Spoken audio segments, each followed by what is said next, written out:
So where does this go after? That might. I think you're on, Christy. Christy, you're on. Okay. Good morning. I would like to welcome everyone to the EAC's Forum on Disability, Accessibility, and Security in the 2020 elections. Thank you for joining us in person and for those online for live streaming this event. Elections present unique challenges and opportunities for officials across the U.S. The 2020 presidential contest will be no different. During the past few years, the need to safeguard our elections has become increasingly important. At the same time, election officials are working to uphold the accessibility pillars of a private and independent vote for people with disabilities. These rights were established in the Help America Vote Act, HAVA, of 2002, and Americans with Disabilities Act, ADA, of 1990. Heightened security must not negatively affect the voting rights of people with disabilities. The U.S. Election Assistance Commission plays a pivotal role in protecting these rights. Today's forum seeks to bring together election officials, people with disabilities, disability advocates, and election security experts. We want to discuss pressing issues to assist voters with disabilities and election officials amidst growing security needs. In the 2018 midterm elections, nearly 14.3 million Americans with disabilities voted across the United States. This number will certainly increase during the upcoming presidential election. Ballots are already being cast for the 2020 primaries by voters with disabilities, and in less than 2 weeks, millions of voters in 14 states will vote in the March 3rd Super Tuesday primaries. As I mentioned HAVA, I'd like to cite the language there, and that explicitly codifies the rights of voters with disabilities. Quote, "The voting system shall be accessible for individuals with disabilities, including non-visual accessibility for the blind and visually impaired, in a manner that provides the same opportunity for access and participation, including privacy and independence, as for other voters," end quote. We must consider the fact that a paper ballot is often not accessible for voters who are blind or visually impaired, have mobility challenges, or have other invisible disabilities. In addition, we must ensure any technological voting solutions offer universal access and do not infringe upon a voter's privacy. People with disabilities have the right to a seamless, integrated, and welcoming voting process at the polls. Technology exists to assist voters with disabilities, and it is vital that we cultivate its advancement with both accessibility and security in mind.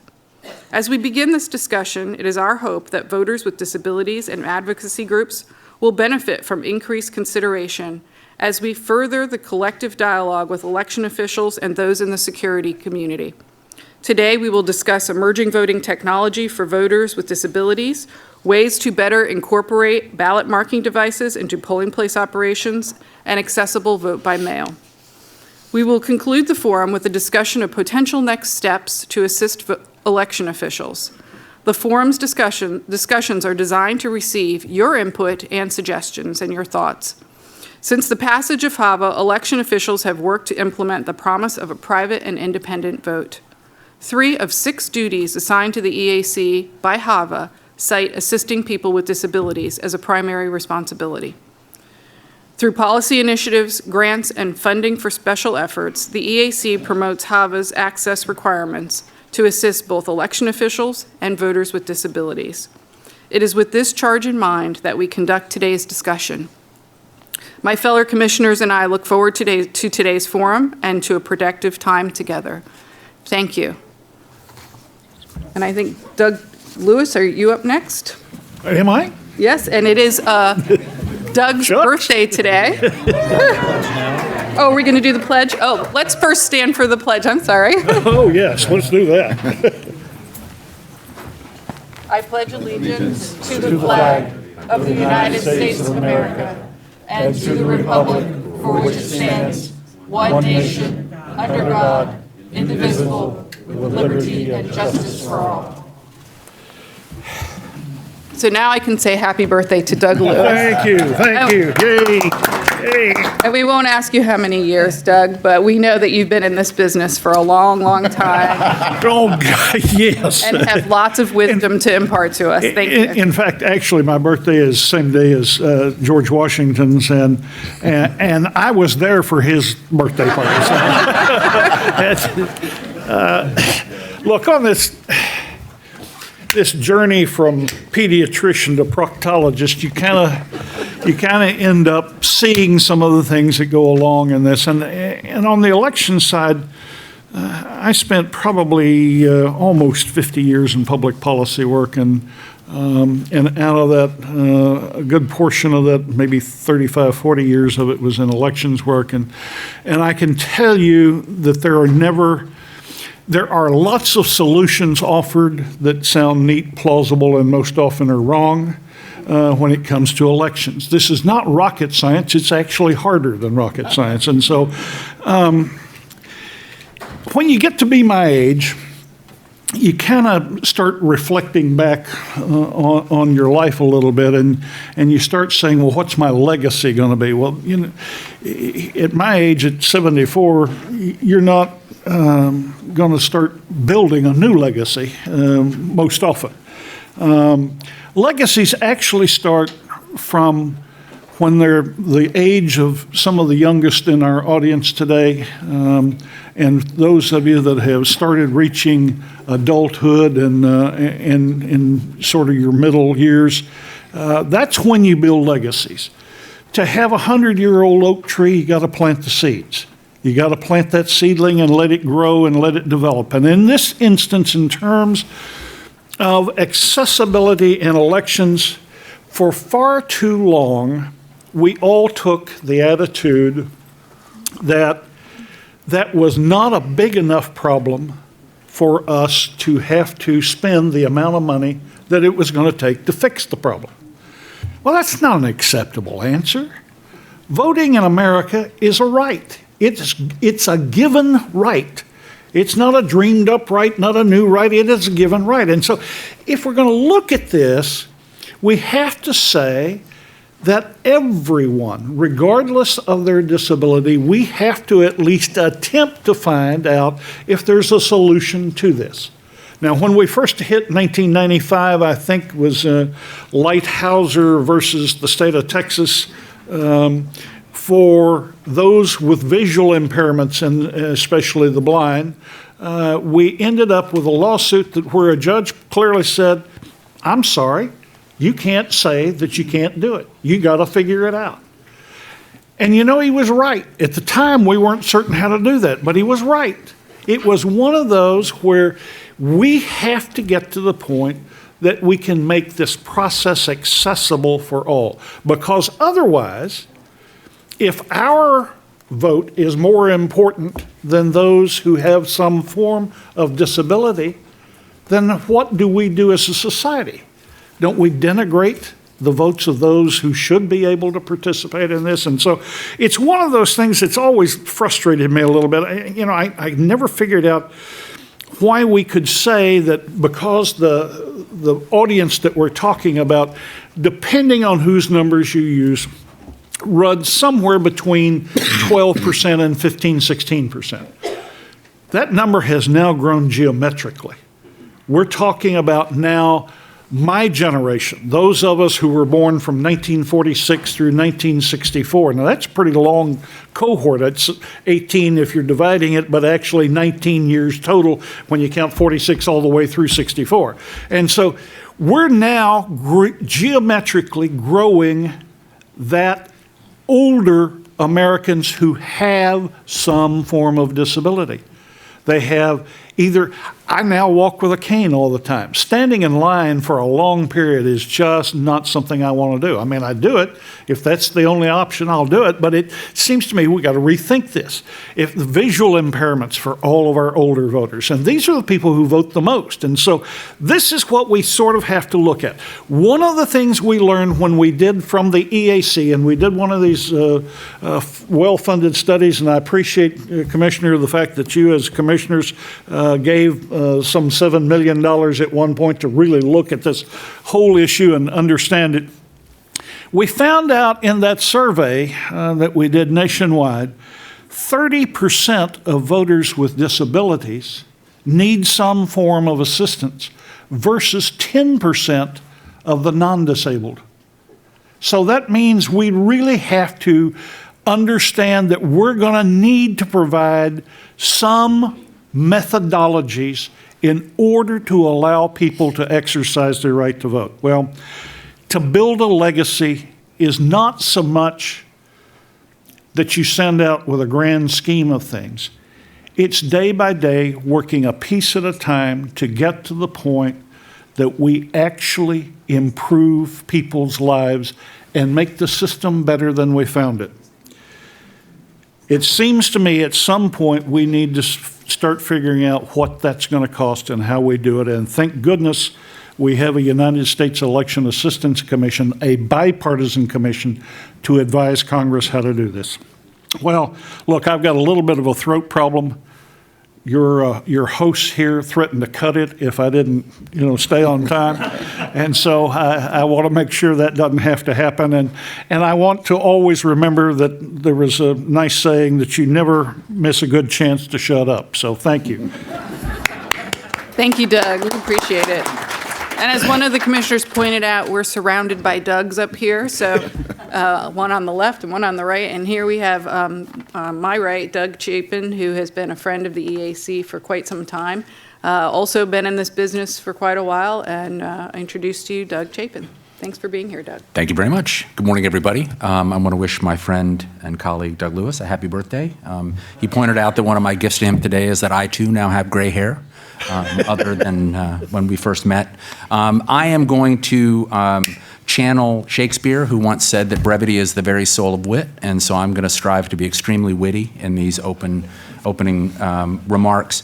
I want to thank everybody for being here today. In the work I do at the University of Minnesota at the Certificate in Election Administration program at the Humphrey School, we talk a lot about elections and election administration as an ecosystem, as a network of interconnecting issues and governments and technologies that all work together to serve voters individually and the country collectively.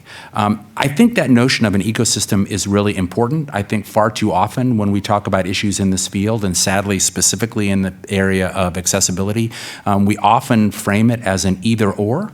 As the parent of young actors, I want to channel the spirit of improv and say that rather than either-or, we should be thinking about yes and. There are opportunities as technology emerges, as communities come together, for us to find ways to do all the things that we want to do. Are there hard choices? Yes. Are there necessary trade-offs? Absolutely. But I really strongly believe that we collectively as a community can come together to address the thorniest issues and the most difficult decisions in all of election administration and specifically in the area of accessibility for voters with disabilities. So my role today, if you are of a certain age, will be to channel Phil Donahue or Sally Jesse Raphael, although I don't have the snazzy red glasses. For those of you who are younger, sort of imagine Jimmy Fallon going into the audience during the Q&A segment. But our goal here today, after each panel discusses the big issues, is to get all of you involved in the discussion. And I'll be playing that role a little bit like a professor, a little bit like a talk show host, but hopefully trying to keep the conversation going. A couple of things I will channel Commissioner McCormick. When you are asking a question, please identify yourself. Please be brief. And for the love of all that is holy, please ask a question. On that score, I do want to acknowledge, look, I know there are many big issues in this field, some of which are on your mind, some of which are in the headlines, some of which are both. I think there will be opportunities to spend all day talking about numerous issues. We don't have all day today, and so the goal today will be to at least start the conversation about many of these difficult choices and trade-offs. Our goal today is not necessarily to tell one another what to think, but to inform one another about what to think about. And I hope you'll keep that in mind when we have the discussions going forward. Looking forward to a great day. Other than family and friends, nothing pleases me more than a room full of election geeks. And we are in good company today. I want to thank you all for being here. Look forward to the conversation today. And with that, I'm going to yield 2 minutes and 30 seconds to Chairwoman McCormick. Thank you so much, Doug. We appreciate you being here. We're going to have our first panel up, a moderated discussion called Emerging Voting Technology for People with Disabilities, and that will be moderated by Commissioner Hicks. So we'll switch out panels. Thank you.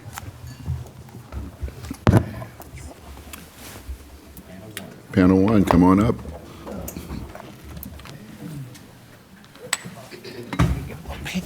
Take your name tags.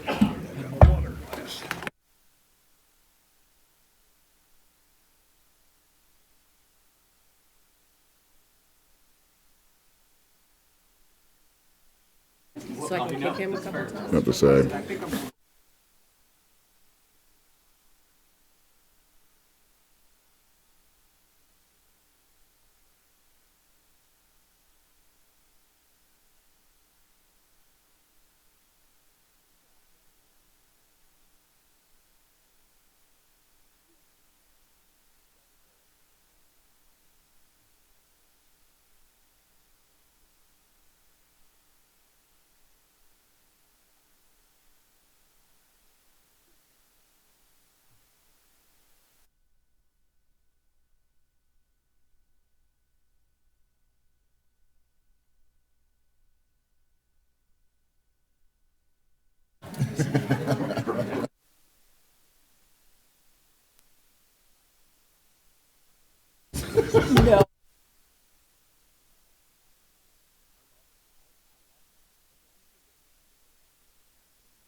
It is an hour.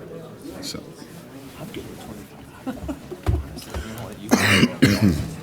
You're just gonna not, no, I'm not, we changed it last now. You want to go last? Yeah. Okay. You're supposed to go first. I'm supposed to go last. Simon, turn aside.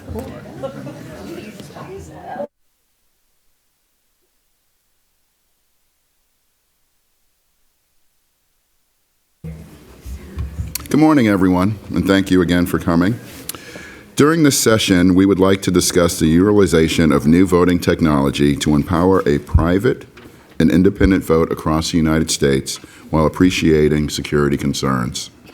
People with disabilities face various challenges and barriers when it comes to voting, from accessible election websites to physical access to polling places. We must do better. It's important that we continue research and development on voting technology and the advancement of innovative programs, including piloting assisted technology to help voters with disabilities.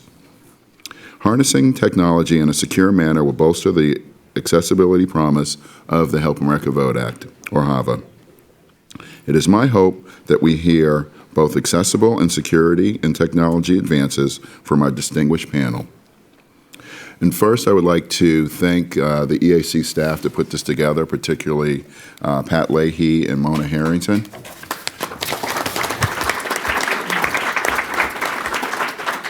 Because these forums are not easy to bring together in such a short amount of time.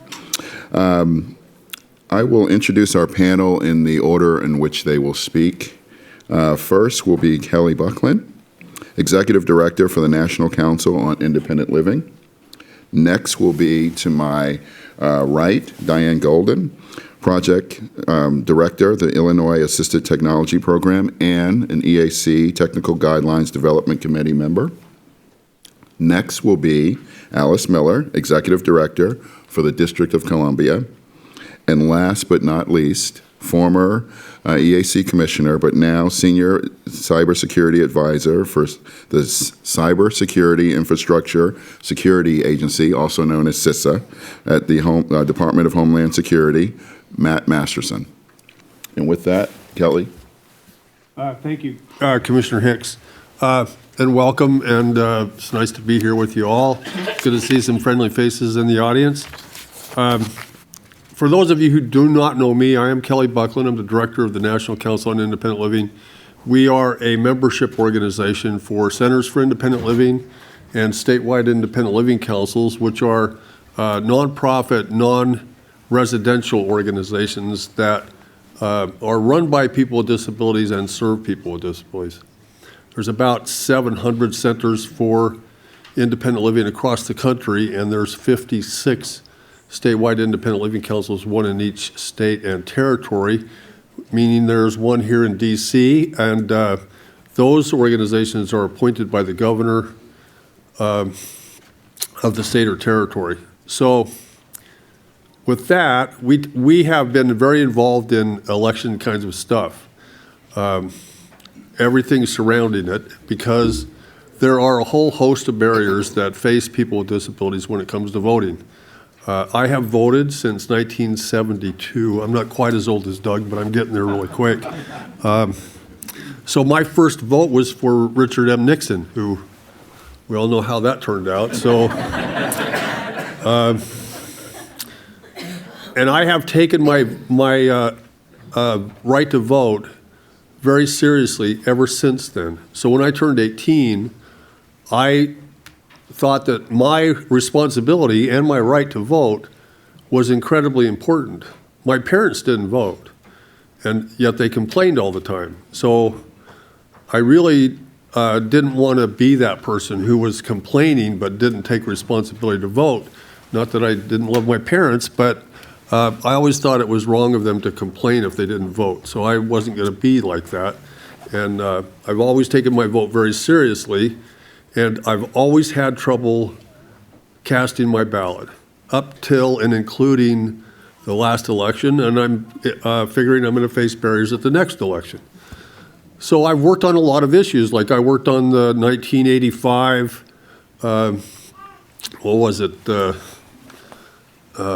voting for the handicapped and elderly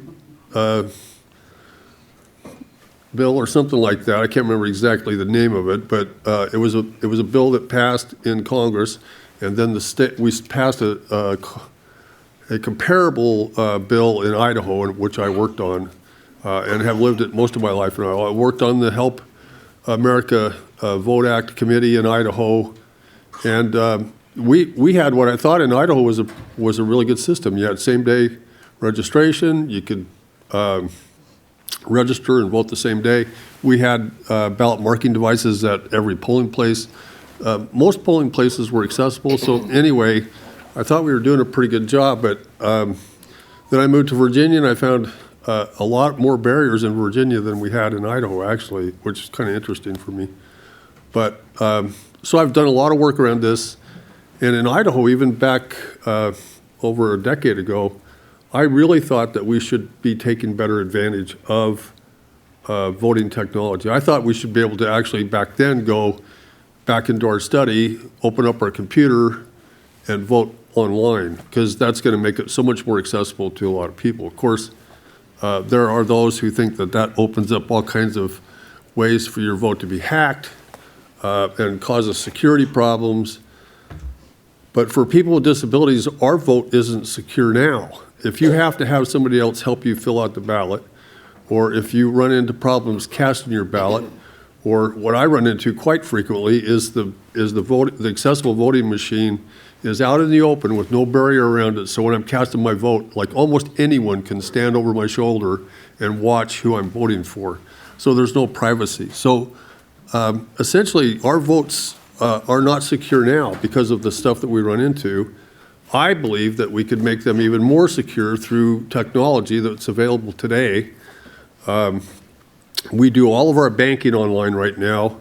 We're willing to risk our money to being hacked, but apparently voting is somehow open to more hacking than our money is. So with that, I just think that there is so much room for us to improve through technologies the way that people vote, and I think we can make them even more secure that way. So I don't think this is a debate between your vote being secure and your vote being accessible, one versus the other. I really do think they're the same, and we need to find common ground and move forward. Thank you, Commissioner. Thank you. Next, we'll have Diane. Good morning. Oh, what a lovely response. I'm so pleased. You guys must have been good students.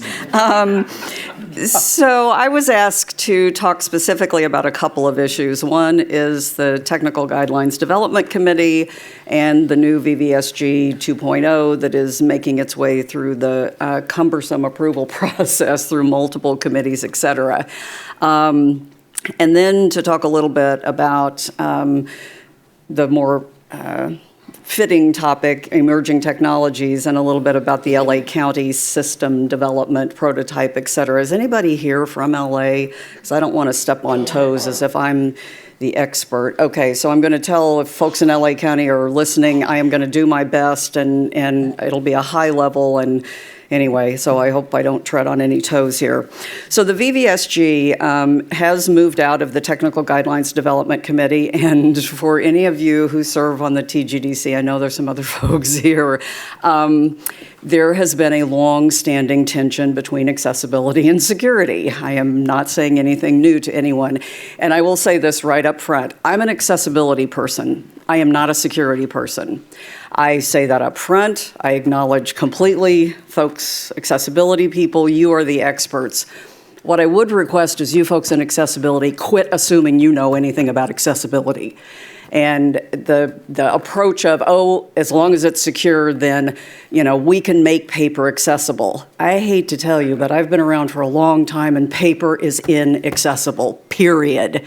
You cannot make paper accessible. It has to be converted into something else if it's actually going to be accessible. So the whole rub between security and accessibility is if the only way you can deliver security is through a marked paper ballot, then you have to acknowledge that it has to be done a different way for accessibility. So the real concern and conflict here is you have to have a digital interface to provide accessibility, and if security people continue to say any digital interface is insecure, then you have essentially said, I cannot provide accessibility. And that is where the statement about the compromise, at some point, you have to be able to, as a security person, say, this digital is secure enough. Accessibility is important enough that this digital interface is allowable and appropriate within the voting process. And we are still struggling with that to this day, unfortunately.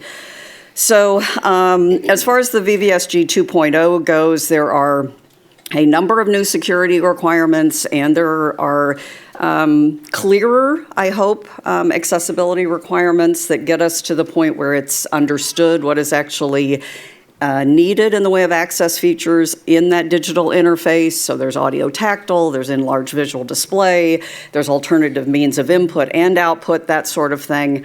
But again, the problem is that requires an electronic digital interface, and if that is only one machine in a corner in a segregated way where no one in the polling place knows how to turn it on and use it, it produces a ballot that looks different, is counted separately, then we have segregated voting that's not accessible still. And it's not private, it's not independent. So somehow we've got to get to some middle ground here that acknowledges the need for those digital interfaces at a level that truly gives us what Commissioner McCormick described as integrated, seamless voting for people with disabilities. Or, as Kelly pointed out, security means nothing. Your vote is not secure if it's not private and independent anyway. So, all of the concerns about digital accessibility kind of go out the window. So very briefly, LA County really invested a whole lot of time, energy, resources, money in developing a digital interface that provided universal accessibility and language accessibility, another major issue in LA County, multiple languages you have to address out there. So an accessible digital interface that all voters would use, most voters at least, to provide as integrated a voting process as possible. And they tried to solve all the really challenging accessibility problems with paper ballot verification and casting, with automatic feed mechanisms, et cetera, and they are moving forward deploying this. Unfortunately, if you watch the recent Today Show segment, they are getting terrible criticism from the security people. And the basic statement, again, is hand-marked paper is the only thing that's secure. And if you watch that Today Show segment, the security expert that they had on there made a statement that I think actually personifies the perception, which is that people with disabilities need reasonable accommodations, but to say that we all have to adopt insecure technology that puts the entire election at risk can't be either the place or the price of accessibility. I don't know what he said. It was either place or price. Either one's not good in my mind. But at least I'm saying he's acknowledging that, in his opinion, security is more important than accessibility, period. So as a country, we've got to decide, is it or is it not? And if it isn't, then we've got to actually commit to doing the right thing and making it both accessible and secure. Not secure first, and then as accessible as we can make it, as long as it's secure. Amazing. Hello. Alice? Okay, good morning. From an election official's perspective, the DC Board of Elections, I want to start from the perspective that in order for the elections to be accessible to voters with disabilities, we have to start on election day and at the early voting process with the poll workers. If the poll workers are not doing what they need to do to ensure that the systems are available for individuals with disabilities, that they know what they need to do in order to make certain that the barriers are not in a way that prevents individuals who need access, then that creates a problem. So what do? We train our poll workers. We start with training the poll workers in the beginning of our training to be focused on this. And I want to take a minute and recognize, I think Tarika Jennings is here. She is our ADA coordinator and attorney for disability. Tarika, are you here? Tarika? She just stepped out. Okay, I want to recognize her because she has done a yeoman's job with our ADA process. And so we have early voting, we have election day, and we have our web content accessibility guidelines.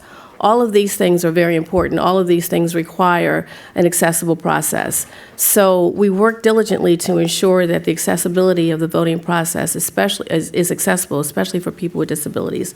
This year, for the first time, we will have an accessible electronic ballot for absentee voting. Our voter registration process, there's assistance throughout the whole process in the precinct on election day. We also have what we call our ADA coordinator, ADA assistants, someone in the precinct. In each precinct, we have someone, ADA assistance person, who is there throughout the whole day to help and make certain, for example, that leaves are moved out of the way, that the door is always open, that someone can open the door. If someone needs help, there's someone there that can help them. Obviously, the alternative voting options such as curbside voting. If someone has to vote at a precinct that is not accessible in the District of Columbia, they can request that their ballot be placed at a precinct that is accessible. They can do that in any mechanism that they have available. They don't have to be in writing. They can call.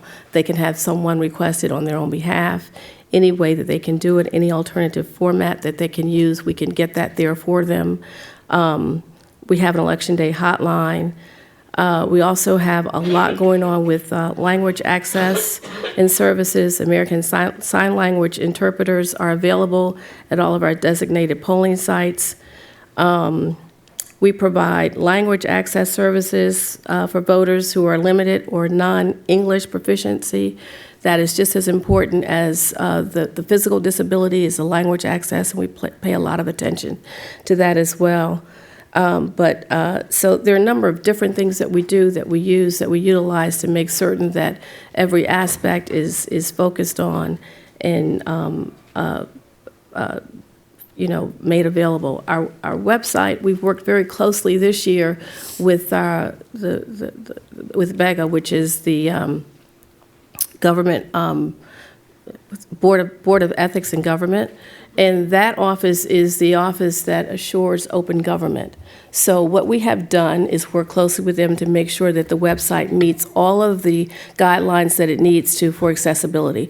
All of our pictures and everything have the taglines on there that it needs to, so that individuals can go through and make certain that they are able to understand and go through it and deal with it as they need to from an accessibility aspect. So we take this very seriously from an operational perspective. And again, I want to emphasize that it is the poll workers on Election Day and during early voting that must make certain, and we must work with them to make sure that they operate the precinct as they need to on Election Day to ensure that the equipment is set up, that it is available, everything that is in place, it needs to be in place, and that it's not hidden or not available, and everything that needs to be there is there for anyone who needs to have access to it. Thank you, Alice. And I want to thank the panelists, before I get to Matt, for all staying on time. And with that, I'll turn it over to Matt. Message received. And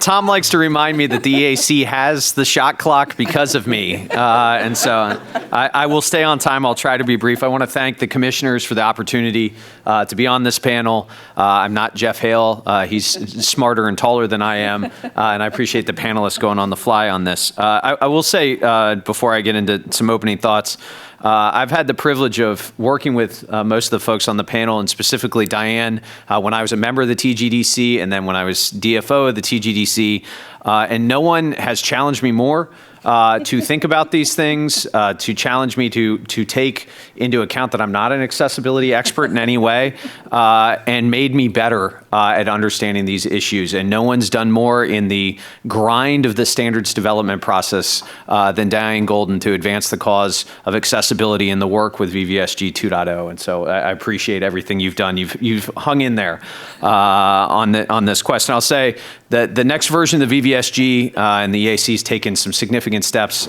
towards that. Really, I think, strikes that balance, and perhaps most significantly, and I'd encourage anyone to check this out, is they passed a resolution as part of VVSG 2.0 that Diane and David Wagner, who's a security expert from California, co-sponsored as a commitment that the process has to be secure and accessible, that it's not trade-offs to say one over the other, but in fact, the requirement for voters is both. And so we have to find a way to work together to do that. And Diane and David's leadership on that, I think, was significant.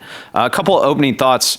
One is I thought I'd show up and there'd be a dunk tank for me on the accessibility panel, so I appreciate that not taking place.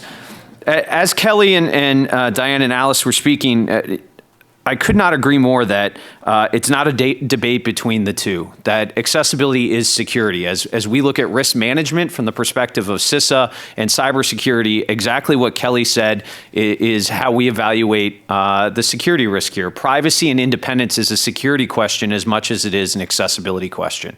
If you can't vote privately and independently, it is not a secure process. And so the good work that election officials, that the private sector are doing to explore what that looks like is important. And what we've seen, and I think the LA County project speaks to this, is the ability to provide flexibility and options across the process. So we talk a lot about the voting machines, and understandably, but finding ways to do things when you're upgrading your website to be more secure, are you also upgrading your website to be more accessible, to better serve voters so that they can get to the information they need so that they're empowered and able to vote. And how are we looking to make even the verification process or the auditing process more accessible? Voters with disabilities want to know their votes secure just as much as voters that don't have disabilities. They want to know that the process can be audited and that votes are counted as cast just as much as everybody else. And so how are we offering them access to the process beyond just voting so that they can have that level of comfort in moving forward with the process? And then understanding and managing the risks that we introduce. And so Kelly raised the common thought around, if I can bank online, why can't I vote online? And there are fundamental differences, including privacy and independence, which we've talked about. The reality is in banking, it's not only not private, you want to know every transaction and you want the bank to know who you are and what your transactions are, whereas privacy and independence in this case is critical to the process, both from a security and accessibility standpoint. And so there are fundamental challenges and differences that privacy and independence introduces from a security standpoint and an accessibility standpoint as we look at balancing that out. And so I think as we look at options, as we look at improving access and securing the process, it's incumbent on all of us, without question, the security community, to ask ourselves, what impact does lack of accessibility have? A vote, as Doug eloquently said, a vote not cast because someone didn't have access to the process, or a vote cast that doesn't adequately capture the intent of the voter is a security problem that can't be accepted. And so what steps are we taking, not just to worry about the overall cybersecurity best practices, but understanding what impact availability, access to the ballot, the ability to interact with the ballot has? Because the reality is the vast majority of voters that benefit from accessible technology, whether it's in the registration process, the voting process, or otherwise, don't identify themselves as disabled, but get a whole heck of a lot of benefit out of things like more accessible websites or ballot marking devices or screen enlargement or items like that. So I appreciate it. Thank you. Before I turn it over for questions, I just want to, I always go back to the one example that when we were first recommissioned, we went up to Boston for a forum at Suffolk Law School. And one of the gentlemen who was in a wheelchair gave us an example of technology and innovation that occurs that benefits a lot of other people. And that was basically the curb cuts. Basically how curb cuts were put in to allow for folks who have disabilities to be able to access sidewalks and so forth. But we all use it when we ring our luggage through airports or things like that as well. But no one really thinks about it. So it's things like that we should be thinking about in terms of moving forward with technology and innovation to ensure that those who have disabilities have access, but also that it benefits all of us. So with that, Kelly, you talked a little bit about your first vote and back in the early 70s and some of the barriers that you faced. But can you tell us a few more of the barriers that people with disabilities encounter in the voting process, and how can technology help to promote progress in that? Sure. Thanks, Commissioner. Well, I think we face barriers from the very beginning, like the websites where you get your information. A lot of those are inaccessible. I don't know how many were watching when the presidential the campaigns started, but all of their websites were inaccessible. And I ran for the state Senate and the House of Representatives in Idaho, and as a candidate, and as somebody who worked on campaigns, the campaigns are inaccessible. Like most of the fundraising stuff that's held, most of the campaign meetings are held at inaccessible spots. Their information is inaccessible, and the voting registration process is a lot like that, and getting voter information about your candidates is a lot like that. You face all those barriers to get that information, and then the voting process itself is a lot of times inaccessible to even, some of the ones I mentioned was like when you go to cast your ballot, even getting into some of the polling places is a problem. And then when you get there, registering and finding somebody who, like Diane mentioned, finding somebody who knows where the accessible voting machine is, and finding somebody who knows how to turn it on and set it up, and all of that, you run into all of those kinds of issues. And then, so I do think technology could address a lot of that, and I understand the fundamental differences between banking and voting, but my point was, if we can figure one out, we should be able to figure the other one out. Technologies should be able to be developed, we're smart enough to do this, that are secure and provide more accessibility. But one thing I do want to just make a comment about is, I don't think we can just think that technology is the panacea either.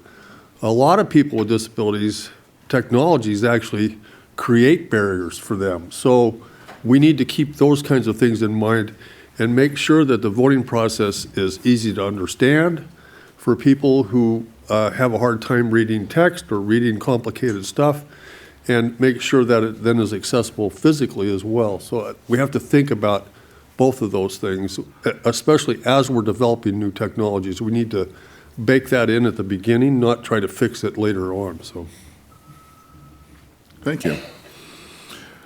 Diane, you are on the TDGC and talked a little bit about some of the barriers that were faced in terms of the debate on security versus accessibility. Can you tell us a little bit about recent accomplishments from the TDGC? And I understand that you were involved with the LA County new accessible machine, and I know it's about 7:15 in the morning out there, so they're probably not up or so. But can you tell us a little bit about the that new technology? Sure. Sorry. I got you. Thank you. Yeah, and I'm a tech person. Great. Not turn the mic on. So the TGDC, like I said before, did just finish their work on VVSG 2.0, and again, there's new security requirements and there's new accessibility requirements, but a lot of clarification of prior accessibility requirements that were never quite understood. So there's good things on both sides of the scale. If you're looking at Lady Liberty, and the scales of justice kind of thing, the standards themselves are relatively balanced. The concern on my part and what was sort of hanging up the process, quite frankly, was the fact that those two sets of standards were not necessarily going to prevent segregated voting, to just be quite frank. I mean, you can have great accessibility requirements and great security requirements, but if those are implemented where everyone is hand marking a paper ballot and there's one segregated machine, that is going to be difficult no matter how many times you train poll workers. If it's segregated, and if it produces a ballot that looks different, is printed differently, is counted separately, that is not accessible nor secure in my mind, and it's literally segregated voting. So we were wrestling with how to address that in a set of standards, and we did that through introductory text that basically said, one segregated ballot marking device is not appropriate. I mean, point blank. Now, what is? Obviously, the LA County approach is everybody, or the universal way of casting a ballot, marking, verifying, and casting a ballot is through a digital interface. So everyone's using a digital interface to mark a ballot, so everybody's ballots look the same and are counted the same way. That's obviously on the other extreme. Everybody's digitally interacting. Everybody's hand marking paper over here. The question is, what's acceptable in the middle? I don't know. But that's going to be a question election officials are going to need to wrestle with and decide what's acceptable. Like I said, the LA County approach is to have a system that everyone uses that has a lot of universal design features, a lot of adaptations for language differences, et cetera. Everybody's interacting digitally, marking a paper ballot, verifying it via that digital interface, casting it. There's automatic paper handling. And again, I give them kudos for doing their level best to address all of the accessibility issues with the understanding that it's still a marked paper ballot for security purposes at the end of the day. Unfortunately, they're coming under a lot of criticism from security folks again. So, my plea is, I'm back to what everybody said, this is an acknowledgement of both. It's not an either or, and until the security side of things actually gets on board with it's not an either or, we're just going to, I think, continue to fight this battle of the preference for everybody to hand mark paper and accessibility being not a baked in from the start, not an integrated part, but a segregated something we have to do as an accommodation on the side. So, Can I just quickly, I think Diane's done a good job laying out the LA County trade-off.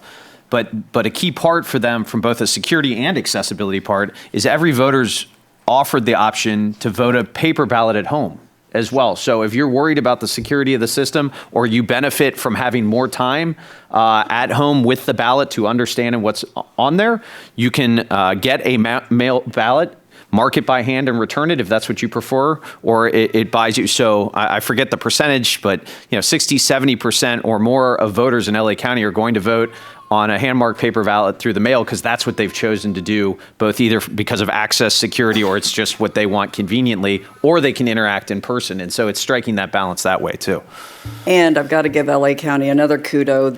They also have a blank ballot delivery option where you can get your ballot digitally delivered to you. You can mark it for people with disabilities, particularly significant disabilities. If I am someone who is deafblind and I'm using refreshable Braille, nobody's going to build a voting machine that has a refreshable Braille display built into it. That allows me to mark my ballot privately and independently using my own AT assistive technology at home. I store a QR code. I roll in someplace, walk in someplace, scan my QR code. It prints my ballot. I can cast it hands-free. I can verify it. We're off to the races. That sort of thing, again, not only do they have the hand mark a paper ballot at home option, they have, I don't remember what they call it. They call this thing something. But it's the multiple options, multiple ways available to everyone, and that's the truly ubiquitously accessible and hopefully secure enough. It's all about the level of risk you're willing to take, and if you're willing to take zero risk, then I mean, hand-marked paper doesn't have zero risk, but apparently that's what a lot of security people think. So, okay. Alice, you talked a little bit about ways to have a ballot delivered to those who have disabilities, and then talked a little bit about the facilities that may be in the district that might not be accessible. Can you talk a little bit more about how those places that are not accessible for folks to still be able to receive their ballots and cast their ballots independently and privately? Yeah, sure. As I indicated, this year, for example, for the first time, we will have an accessible electronic absentee voting platform so that anyone who wants to vote absentee will be able to do that through an accessible platform at home. It's an audio platform, I believe, that we'll just be implementing this year. Also, anyone can vote anyone can vote absentee, no excuse absentee voting at home. We don't need an excuse, just request your ballot. We also have, as always, curbside voting. There's large print. If anyone needs a large print ballot, we can get that for them. There's magnifying glasses. At every precinct, anyone who needs voter assistance, we have that available in every precinct throughout the District of Columbia. And I just want to touch a little bit, pick up on what Doug touched on, and that was the Accessible Voting Technology Initiative, that the grants that were given out by Congress in 2009 and 2010, and the fact that the R&D, the research and development that was done through those grants. I think there were about 45 initiatives that came out through those grants, and a lot of the technology that was developed with those grants is now being put in place through the time that came through with those grants. And I know Juan is here, but the Prime 3 is one of the things that came out, was developed even more with that grant. And just speaking with him this morning, he indicated to me that ES&S, their express vote, is Prime 3 was the foundation for that, which I did not know. Prime 3 is the foundation in which ES&S uses the express vote. So with that in mind, technology continues to be developed, and with the use of grants and continuation of grants, obviously the continual development of technology and the use of ballots and how we do these things to make it accessible for voters becomes more and more important. And those are the kind of things we need to look to try to develop and become more and more creative with. Great, thank you.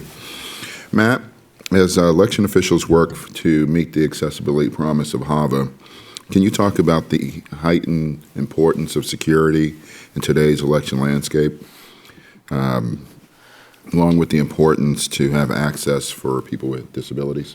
Yeah, thanks, Tom. I mean, I think from traveling the country, meeting with election officials, the 2016 election, the impact it's had on the overall awareness around cybersecurity, the need to secure systems, and really the goal is to manage the risks, right? That there's no such thing as perfect security, and so how do we balance and allow the process to maintain integrity even if something happens, right? How do we build resilience in the process? And that includes being able to continue to serve voters, provide not just the required level, but the expected level of access for voters. And I think a couple points raised by Kelly, Diane, and Alice are really important to talk about because we focus so much on the technology. And I think Kelly's point about technology not being able to solve all the problems is exactly right. And if you look at Alice's point about the role of poll workers, right? You're talking about a group of people that you have limited time to train, limited time to familiarize them with technology, which can be a security challenge, and is certainly, we've seen in practice, a major accessibility challenge. And so how can we as a community working together look at technological standards, look at technological approaches to make it easier for those poll workers to serve those voters and create better access, whether that's through systems that are easier to implement, systems that allow for more options like curbside voting, right? That, having seen what some jurisdictions have to do to log those systems out, lug them out to the curbside and serve those voters. There's better approaches that don't involve introducing more security risk. In fact, it probably involves just simplifying the process in a lot of ways to be able to help support those poll workers that spend very little time with the technology and are asked to do a lot, whether it's from securing the technology. That's the irony. The poll workers are asked to both secure the technology and make it accessible on limited training and support. And so I think we can do a lot to improve that. And then Kelly's point around the other peripheral systems that we use, making e-poll books accessible, right? That's a security challenge that we can continue to work on because if you can't check in, if you're pushed away from the process because it's cumbersome or hard, that's not acceptable. Or website accessibility. Again, as you're investing to upgrade your website security-wise, you should be investing to make it more accessible for everyone, not just voters with disabilities. And so I think we have lots of opportunity for improvement where it's not a question of balancing security and accessibility. accessibility. It's literally, while you're in improving your systems, what can you be doing to both secure the system and make it more accessible, because they interplay together completely. And so I think as we see the new HAVA grants go out, as we see people invest, I would love to see coordinated thought around what steps are we taking to secure the process, and what more can we be doing while we're touching that system to create better accessibility. Thank you. We have a few minutes left, and I want to invite questions from the audience. Doug is going to help facilitate this, and again, identify yourself, wait for the microphone because this is being live streamed, and please ask a question. All right. Wonderful. Also, I want to point out we've got a couple other folks from the EAC here. If you all would just raise your hands, I'll make sure that we get the mics to you. Real quick, and I'm not asking anybody to answer this, but just a couple of things that occur to me as I hear this that folks are welcome to address or ignore, like my students often do.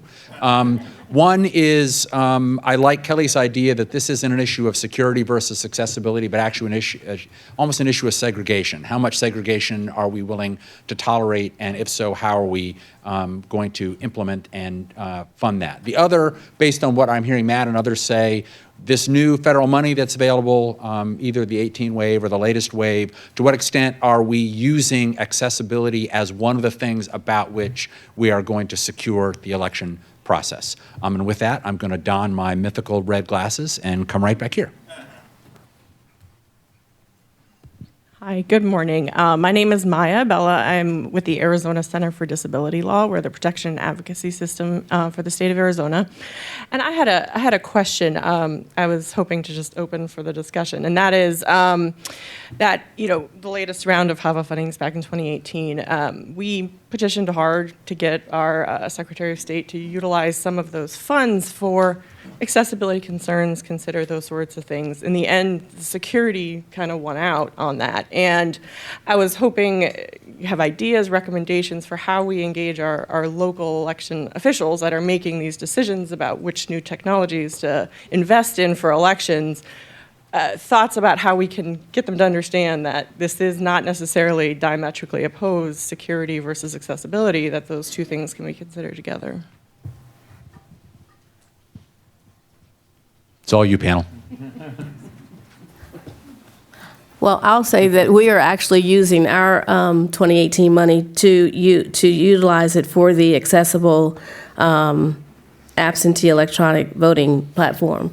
So that's one way that we're using our money for for accessibility.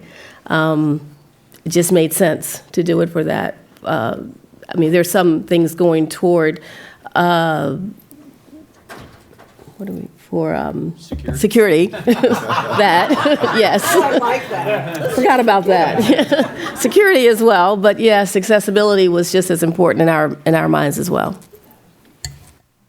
The only thing I'll say, election officials rightfully, it's an extremely resource limited, area. And so as they're making decisions on investment, those places, again, where investment so if you're buying a new server, there's very little, and that's needed in many places, right?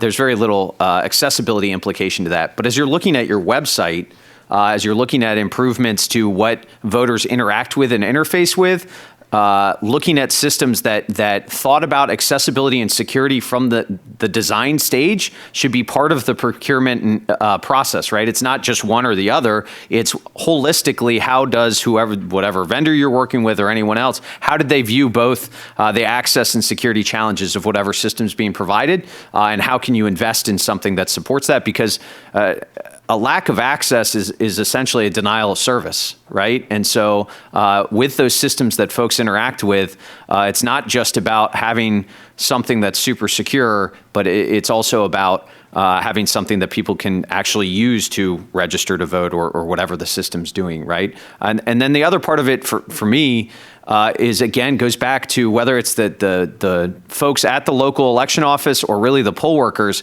When you're investing or training on, investing in additional training around how to secure the system is also an investment on training time about how to provide access, right? And so we see a lot of people doing things like tabletops and training for their poll workers or officials. Incorporating questions around access into that conversation is wholly appropriate. It doesn't only need to be about malware present on a system, but talking about overall how that could play out. Yeah, I would just echo the comment about there's already a lot of things that you could do in regards to training people to make the whole thing more accessible. There's a lot of this stuff that's decisions that are made as you put an election together. So make sure that when you're putting it together accessible, and you're doing training to people so that we're not segregated off, or that the machines aren't set up, all that sort of stuff. There's a lot of things you can take care of just through training, and you should do that. But also, just want to remind everybody, it's not an option. I mean, my vote is guaranteed, and it's a civil right to me under several laws, right? Not just one. It's not just HAVA. There is a number of laws that guarantee me the right to vote and the right to an accessible and private vote. So it's not like an option. You can't choose not to do it. It's really something you are obligated under law to do, and I would just remind them of that. So. And I'll just add one last thing, which is, and Kelly's channeling me, and Matt I said this over and over and over again at TGDC meetings. Accessibility is a legal mandate. We're not talking about it's the right thing to do. We're not talking about it's a good idea. It's it's a mandatory thing. And yet, for whatever reason, the press coverage, everything is focused on security. I guess it's glitzier. It's more, I don't know, popular, but every press article is going to be about security. It's not going to be about accessibility, and we can't, for whatever reason, we can't seem to raise the level of understanding within the press corps or within the general population. So until we do, I think we're just going to keep battling this focus on security, which ends up then frequently unintentionally harming accessibility. So I don't know how we change the dynamic so that it isn't the focus where it's been. So what I'm hearing as a takeaway while I'm waiting for more folks to put up their hands for questions is that whether it's directives from the federal level or awareness among the election community, we need to understand that accessibility is a necessary included part of this idea of security and act accordingly. Can I say just real quick while you're walking with the mic, you're doing a great Phil Donahue, which is a dated reference, but I'm old enough. Investment in things, and I'll give a specific example, but there are others. In something like Windows 10, that's a security investment, but there's improved accessibility in that operating system as well, right? So understanding that that's an improvement not just to the security of the system and a critical one, but to the accessibility of the system. That's a really good pickup for election officials. Yep. Hi, my name's Tate Fall, and I'm with the Alabama Disabilities Advocacy Program, so the Alabama P&A. My question's for Alice. So I would say the majority of the issues that we have in Alabama does boil down to lack of poll worker training, but in Alabama, poll worker training is not required. Only the election judges have to go to training. And in addition to that, curbside voting is illegal, per our Secretary of State. So how would you suggest that us advocates try to help these poll workers and educate them, especially when it comes down to using the auto mark or the express vote? That's difficult because our poll workers are required to have a minimum of 4 hours of training before they can work in the precinct on election day. We got it through legislation, so that may be an avenue you may want to go through as your legislators. To get it in the law. So through law, they have to have training, and without training, they cannot work in the precinct on election day. So that might be a way to do it. Mm. Anybody else on the panel? Change the law. Good. All right. Diane, I do want to thank you for using the word darn. I imagine you said something stronger in the meeting. I can confirm she did. Speaking of something stronger, gentleman in the back.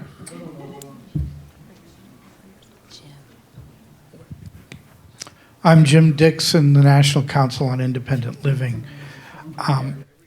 I would like Alice and others on the panel to address this myth that paper ballots are secure and accurate.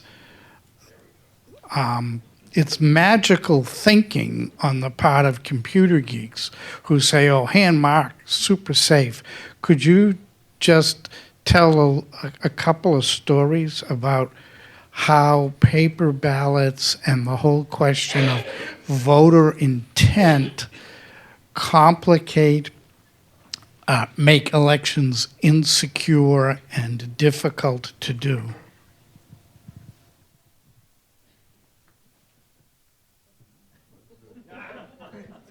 We don't want to put Alice on the spot like that, Jim, but I would just highlight Florida 2000, that was, There you go. which was mostly about ballot design and the inaccuracy of counting ballots. I would say that we've come a long way in those 20 years, and I would say that we can go a little bit further. But that's the point that I would make of ballot design and inaccurate counting of ballots. Go ahead. I'm just going to add, and I've said this to other people, I also, voting is not my primary work genre. This has been a volunteer side effort for the last 20 or so years that I've been doing this.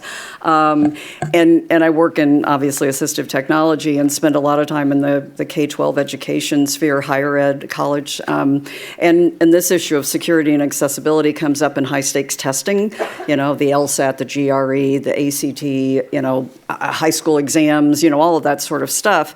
And this goes to Jim Dixon's question, and all of those have moved to digital interfaces because of the problems with people trying to color in dots on the hand mark thing, and it's not voter intent, it's student intent, and the counting systems, if there's a missed mark or the paper, or the student's drinking coffee and it splashes on it, you have all of these issues, and those are high stakes things. Somebody getting admitted to law school, getting admitted to whatever college, and the accessibility issues of those digital interfaces, we've had to work through the balancing of security and accessibility, and we've made really, really great progress.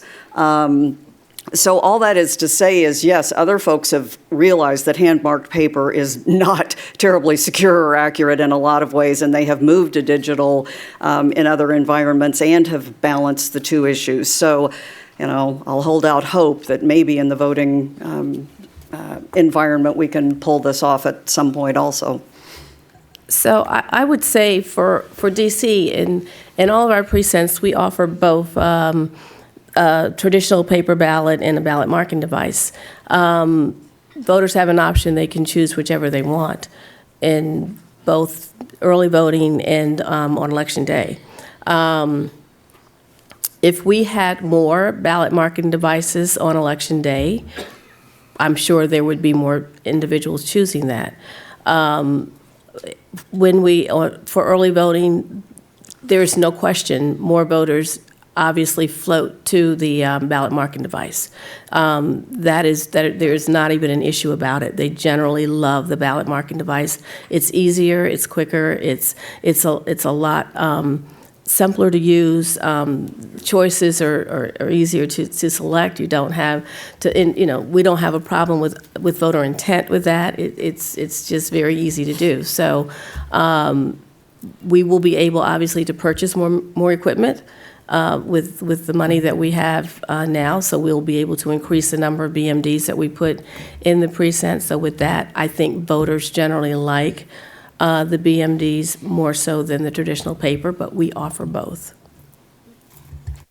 And two things. Thing one, the next panel will talk more about ballot marking devices.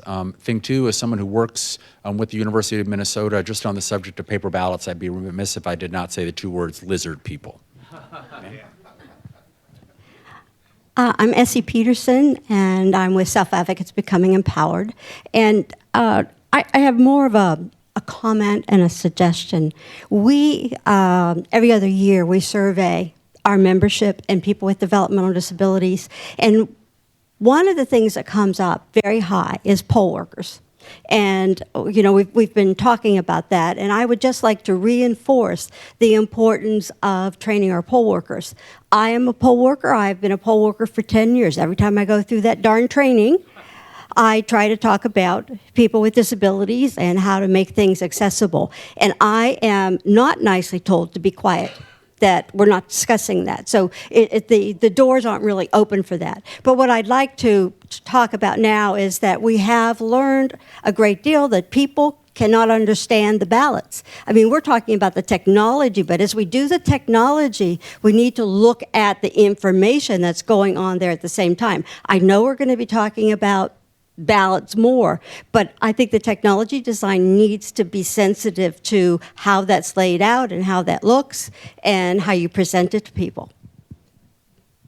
Thank you. And I'll go ahead and add a question to that. To what extent, I mean, Matt, I know more and more we're seeing security officials suggesting that one way to secure the process is for more people to participate as poll workers. I'd be curious about what you and the panel think about opportunities and imperatives for folks with disabilities to participate in the process, not just as voters, but as poll workers or other election assistants.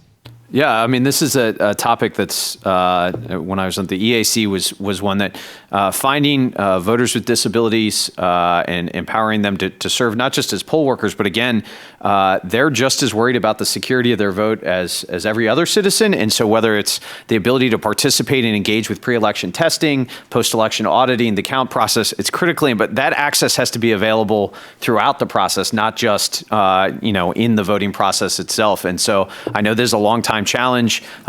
Folks across the country, Jim and Diane, have pushed for things like greater access with electronic poll books, but also just greater representation throughout the process in whether it's serving as a poll worker or otherwise, because it matters. It helps voters understand that their perspective is valued and taken into account, and it improves the overall accessibility because they ask questions and challenge in a way that I certainly wouldn't, right?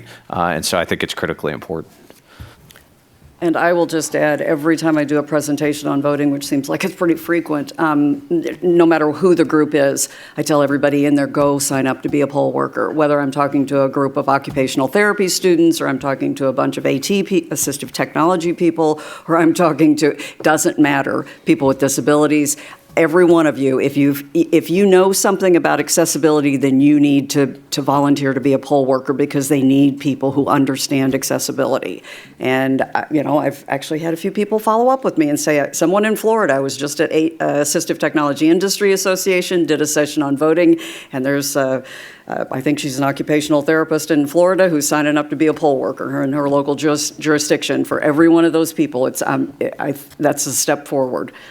And I would just say quickly, we work very closely with the Office of Disability Rights, and we do have a number of poll workers who are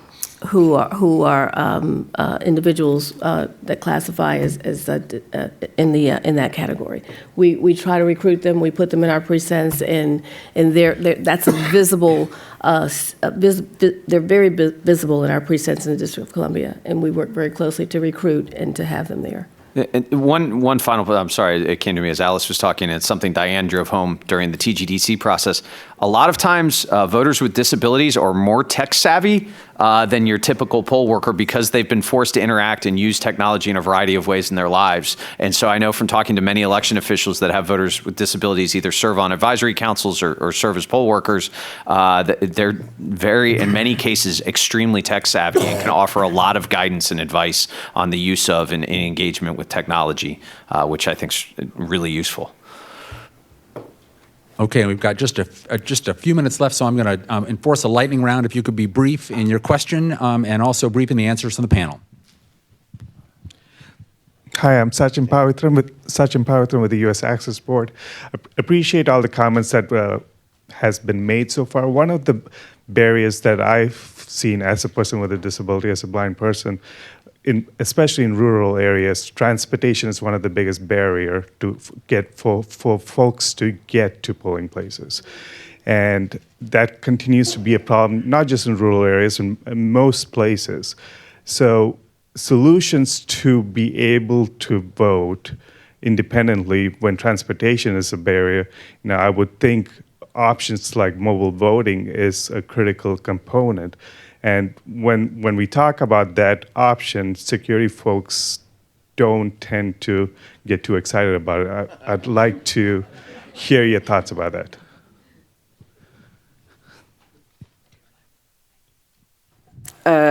This is Diane Golden, obviously, and agree. And that's the beauty of remote or any kind of the whole early voting, remote voting, whether it's remote ballot marking or it's blank ballot delivery, all of those sorts of things. And I know that's a topic for an upcoming panel that's going to be talking more specifically about those options. And yes, I mean, but you're right. I know we've harped on this, but it's literally everything we tend to throw out that is going to increase accessibility. We get the pushback from the security folks and remote voting systems. Yes, there's, if you breathe the word digital on the internet, it's like a no-go from the beginning. So yeah, and we have to find some balance, because that's my example of people who are deafblind. I mean, they absolutely, no matter what we build into a voting machine at the polling place, it's not going to likely work. Or somebody who's using, an eye gaze system. Okay, they're going to have to use their own technology to mark a ballot. There's no other way around it. So we've got to have remote options that the security people will accept. Yeah, this is Kelly. I'll just weigh in real quick. I was at a meeting along with Michelle Bishop out here in the audience just last week, where we were talking about with some senators' staff about voting and security, this very topic, and this came up, and like the only way to address it, versus what we're talking about in regards to early voting and ballot delivery and those some sort of technology so that people can vote remotely, would be to mandate transportation for everybody in every part of the country, which obviously isn't going to happen. And a lot of the transportation systems aren't accessible anyway. So really, we have to figure this out through some other means, like what we're talking about, early voting, ballot delivery, some sort of technology where you can vote remotely, that sort of stuff. And the Votes app is one thing to look at in regards to that. So transportation is a big problem for a lot of people with disabilities, and so we got to figure this out. And this is Doug borrowing Kelly's mic to give the birthday boy the last word.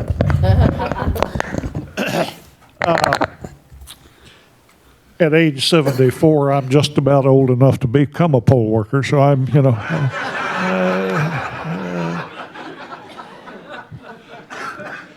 For those of you that represent disability organizations, be sure to go back and read the Help America Vote Act. There is a little-known provision in it that says if any additional federal funds are appropriated to buy voting equipment, that every piece of voting equipment that is purchased must be accessible. Not just one per precinct, but every system has to have accessibility. Now, that's never been tested in the courts, and obviously it's going to take somebody probably trying to enforce that in order for it to take an impact. But so those of you that represent accessibility organizations, read that. Get with your lawyers. Try to figure out what you think can be done, because the truth is, the system should be that they can pick any one of the systems in the precinct to vote on and have other voters also voting on it, so that there can be privacy and independence. Commissioner, it's all you. Thank you, Doug, and thank you, Doug. I would like to highlight an EAC tool which incorporates both accessibility and technology. In 2016, we created the Voting Rights Card in one universal accessible pamphlet presenting the information in Braille, which I don't have up here with me today, in large print and plain language, but we have it out at the booth outside. But on the back of here has a QR code. and I just tried it to make sure that it still was working correctly. To date, the EAC has distributed thousands of these well-meaning cards, well-received cards, and plans to give out more of these cards before the November election. And I always carry this around with me. So, one other thing that I wanted to highlight is that Diane brought up some very bad memories for me, because I remember taking the SAT and knowing that I should be at an Ivy League school, but the scores did not come back correctly. And I think that's because of my marking of those SATs. Yeah, exactly. But I would like to thank all of the panelists for their tremendous contributions in helping discuss the private and independent vote for people with disabilities. And please join with me in thanking them. We look forward to our continued work together as we call upon innovative solutions to further assist voters with disabilities and the election officials who serve them. With this, I am going to, we can do this, Kelly, I wanted to present you with the Cleary Award. Oh, nice. But we can do this after, but I just wanted to make sure that everyone saw this. But I also wanted to, make sure we get a couple of good pictures. But thank everyone who came here today, and thank the panel again. And we're going to take a 15-minute break, which will start at 11:15 or 11:10. Sorry. Perfect.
All right, ladies and gentlemen, this is your friendly neighborhood moderator letting you know that we're going to start the next session in 5 minutes. 5 minutes, please.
Oh, sorry.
To do it, or do you want to do it? All right. All right, ladies and gentlemen, welcome back. Everyone could please take your seats.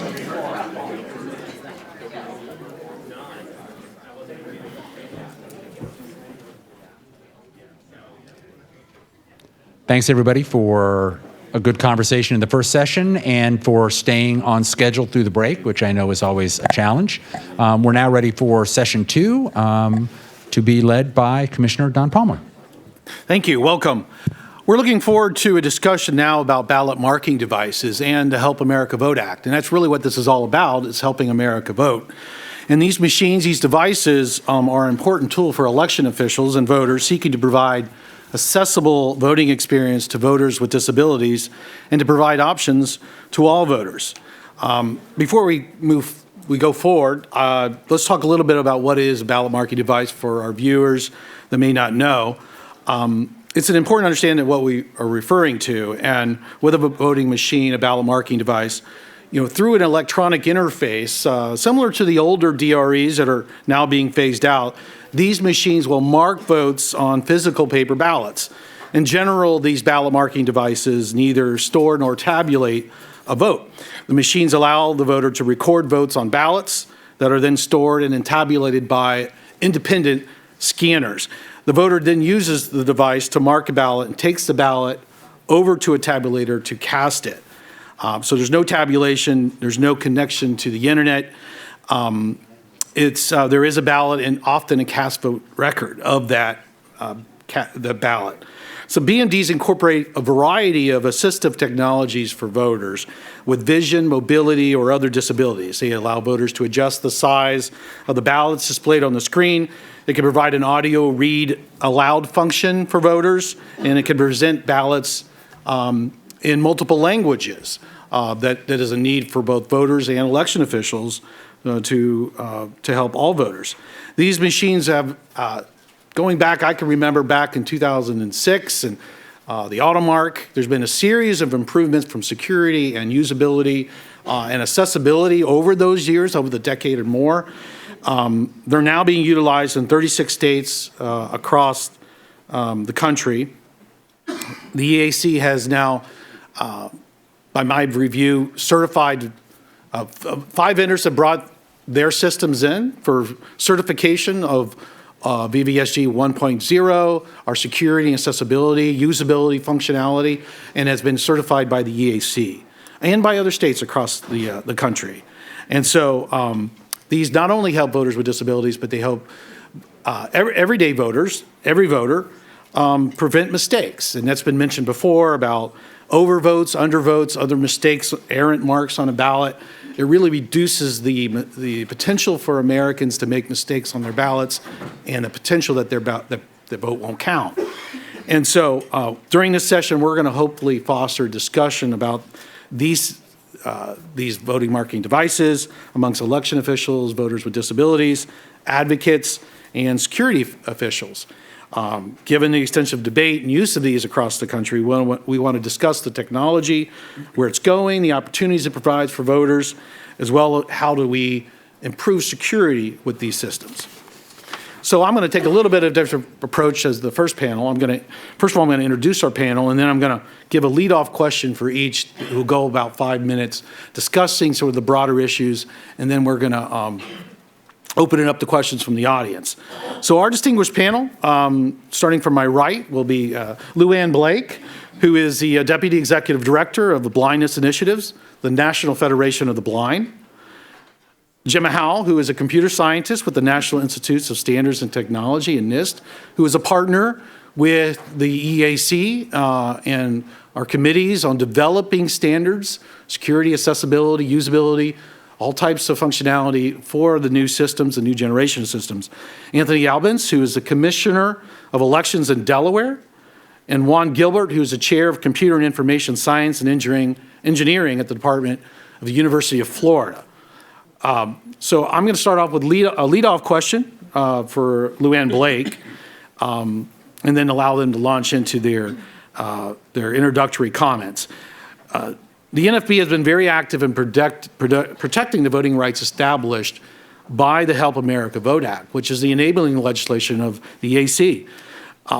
Luann, can you tell us about your work in this area since HAVA and your efforts to ensure the importance of a private and independent vote? Oops. Oh, thank you. Good morning, everyone. Good morning. Thank you to the Election Assistance Commission for the invitation to be here. The National Federation of the Blind is the oldest and largest organization of blind people in the United States. One of the issues that's very important to our members, we are a membership organization, is voting. So we have a HAVA grant from the U.S. Department of Health and Human Services, and under that grant, we provide a number of services to the protection advocacy voting advocates, to election officials, to election technology developers, related to accessibility of the election process. In addition to that, we've done a number of other advocacy efforts related to access to the voting process by blind voters. That relates to accessible websites, online registration, online voter registration, and protection of ballot secrecy, in addition to accessible absentee voting. So one of our really important activities that we do is protecting the secrecy of blind voters' ballots. And that's an issue that was discussed a little bit earlier in the first panel, and I think I want to talk a little bit about that. And I want to do it from a little bit of a different perspective. Protection or security and accessibility, it's not an either or. We have to have both because it's an issue of civil rights. This country back in the 50s and 60s decided that segregation is not equal, separate is not equal. And it's no different with voting. HAVA actually provided voters with print disabilities with first-class citizenship when it came to voting. Prior to HAVA, we had to vote with the assistance of a sighted person, telling our choices and hoping that they actually marked our ballot the way we told them to. HAVA enabled us to vote for privately and independently for the first time as first-class citizens. And with the movement to paper ballots, that first-class citizenship is now threatened. We, of course, as everybody, as Diane mentioned, paper ballots are not accessible. You cannot make them accessible. And with the ballot marking device being relegated to the system used primarily by voters with disabilities. Many of these systems produce a ballot that's different in size and content from the hand-marked ballot. Because these systems are used infrequently, poll workers do not know how to set them up, they don't know how to operate them. And so our voting experience is not equal to what other voters' experience is. And the Americans with Disabilities Act requires that voters with disabilities have an opportunity to vote privately and independently that is equal to the opportunity provided to other voters. So, we are working to have BMDs be deployed at polling places as the primary method for marking ballots. That's one of our priorities right now as an organization. We also are focusing on poll worker training. That is such a critical issue. And ensuring that they are trained on the actual machine, how to set up and operate the machine, as well as ensuring that voters with disabilities are provided the opportunity to serve as poll workers. Those are kind of our poll-based activities that we're focusing on right now. We also, under our HAVA grant, work with election technology vendors to ensure that their systems are accessible and providing materials that they can, that Protection and Advocacy Agency advocates can use to ensure that poll workers are trained properly, that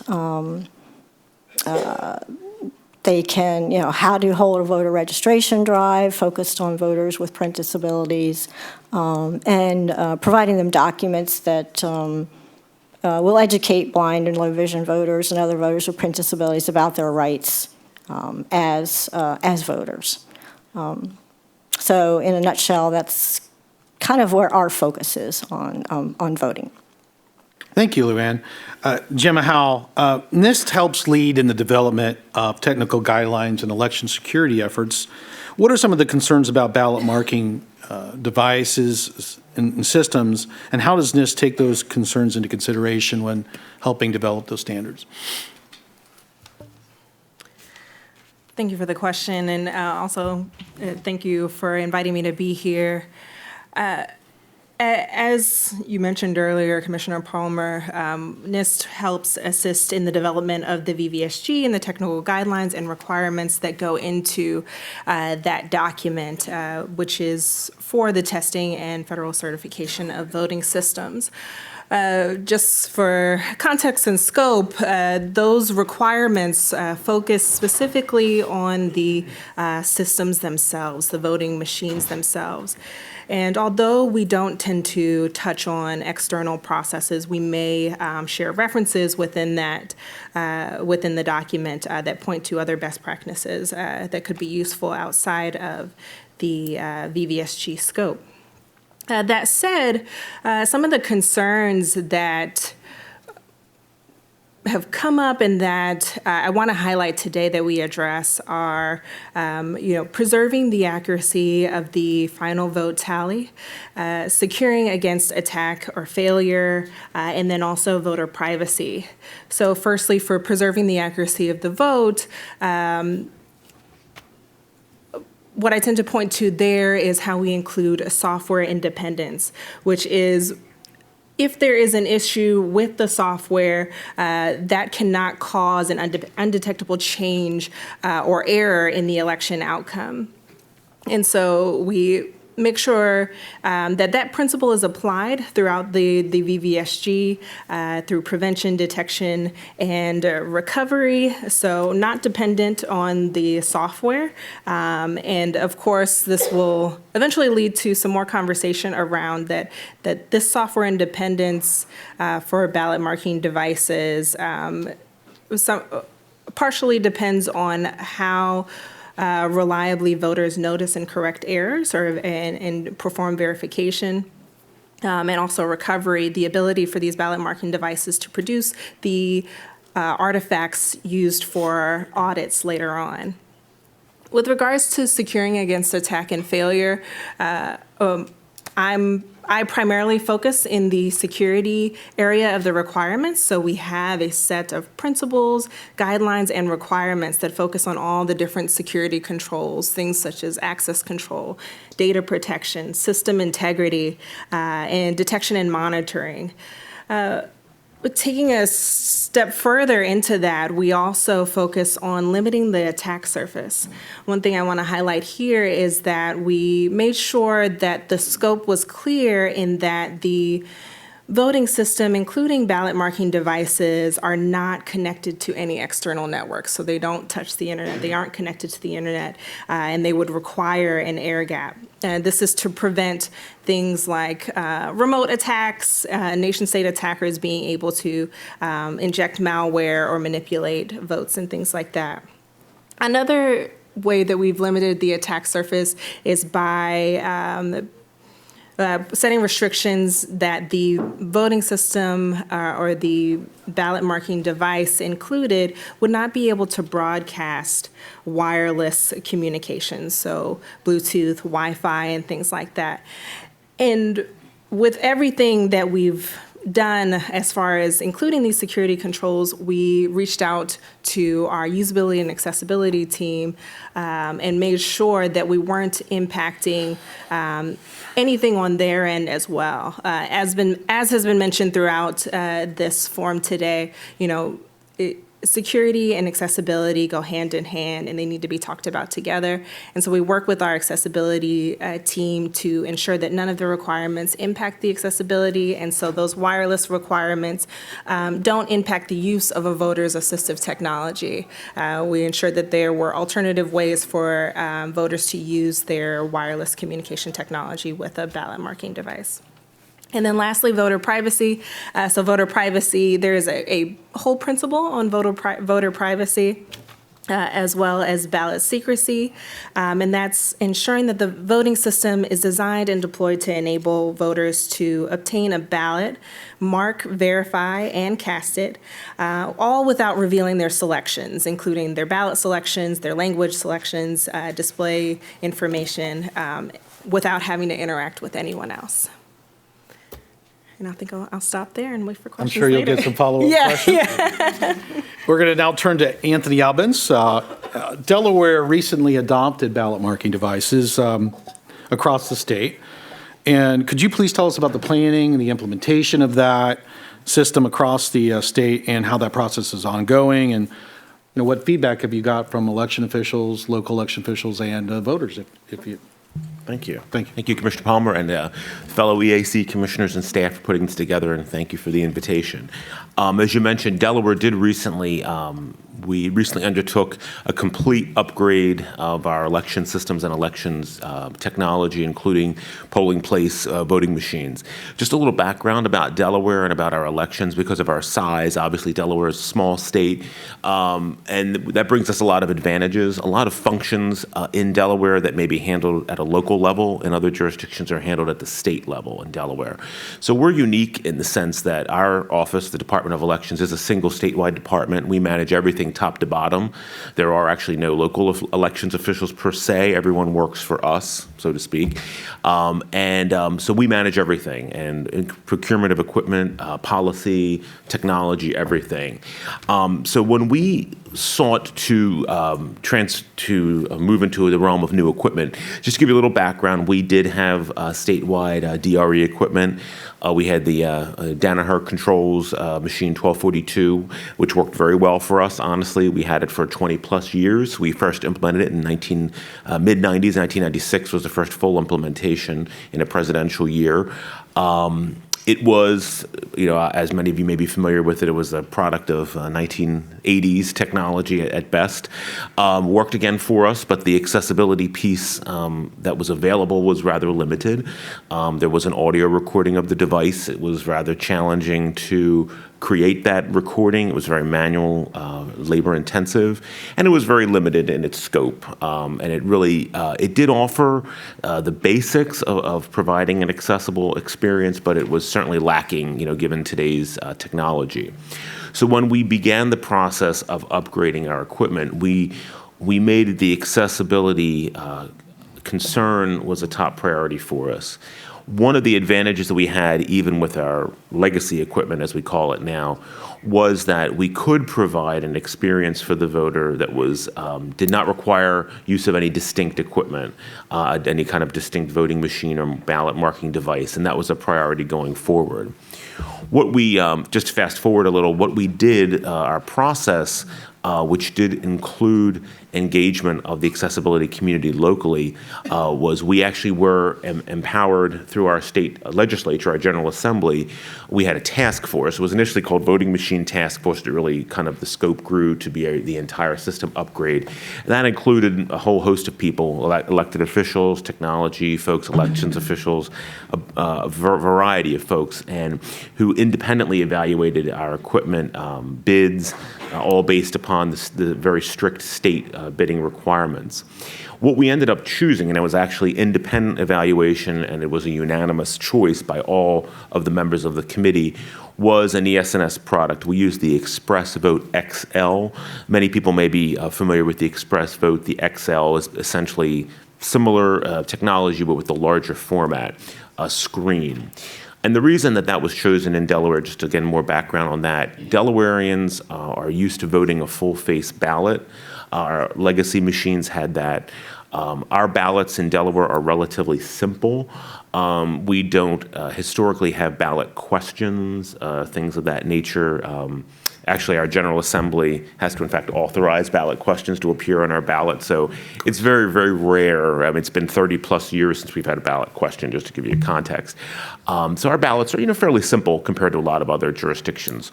So the equipment that we chose, again, provided that full face experience, but again, was a ballot marking device. That was one of our key components, was the paper trail, an auditable paper trail, voter verifiable paper trail.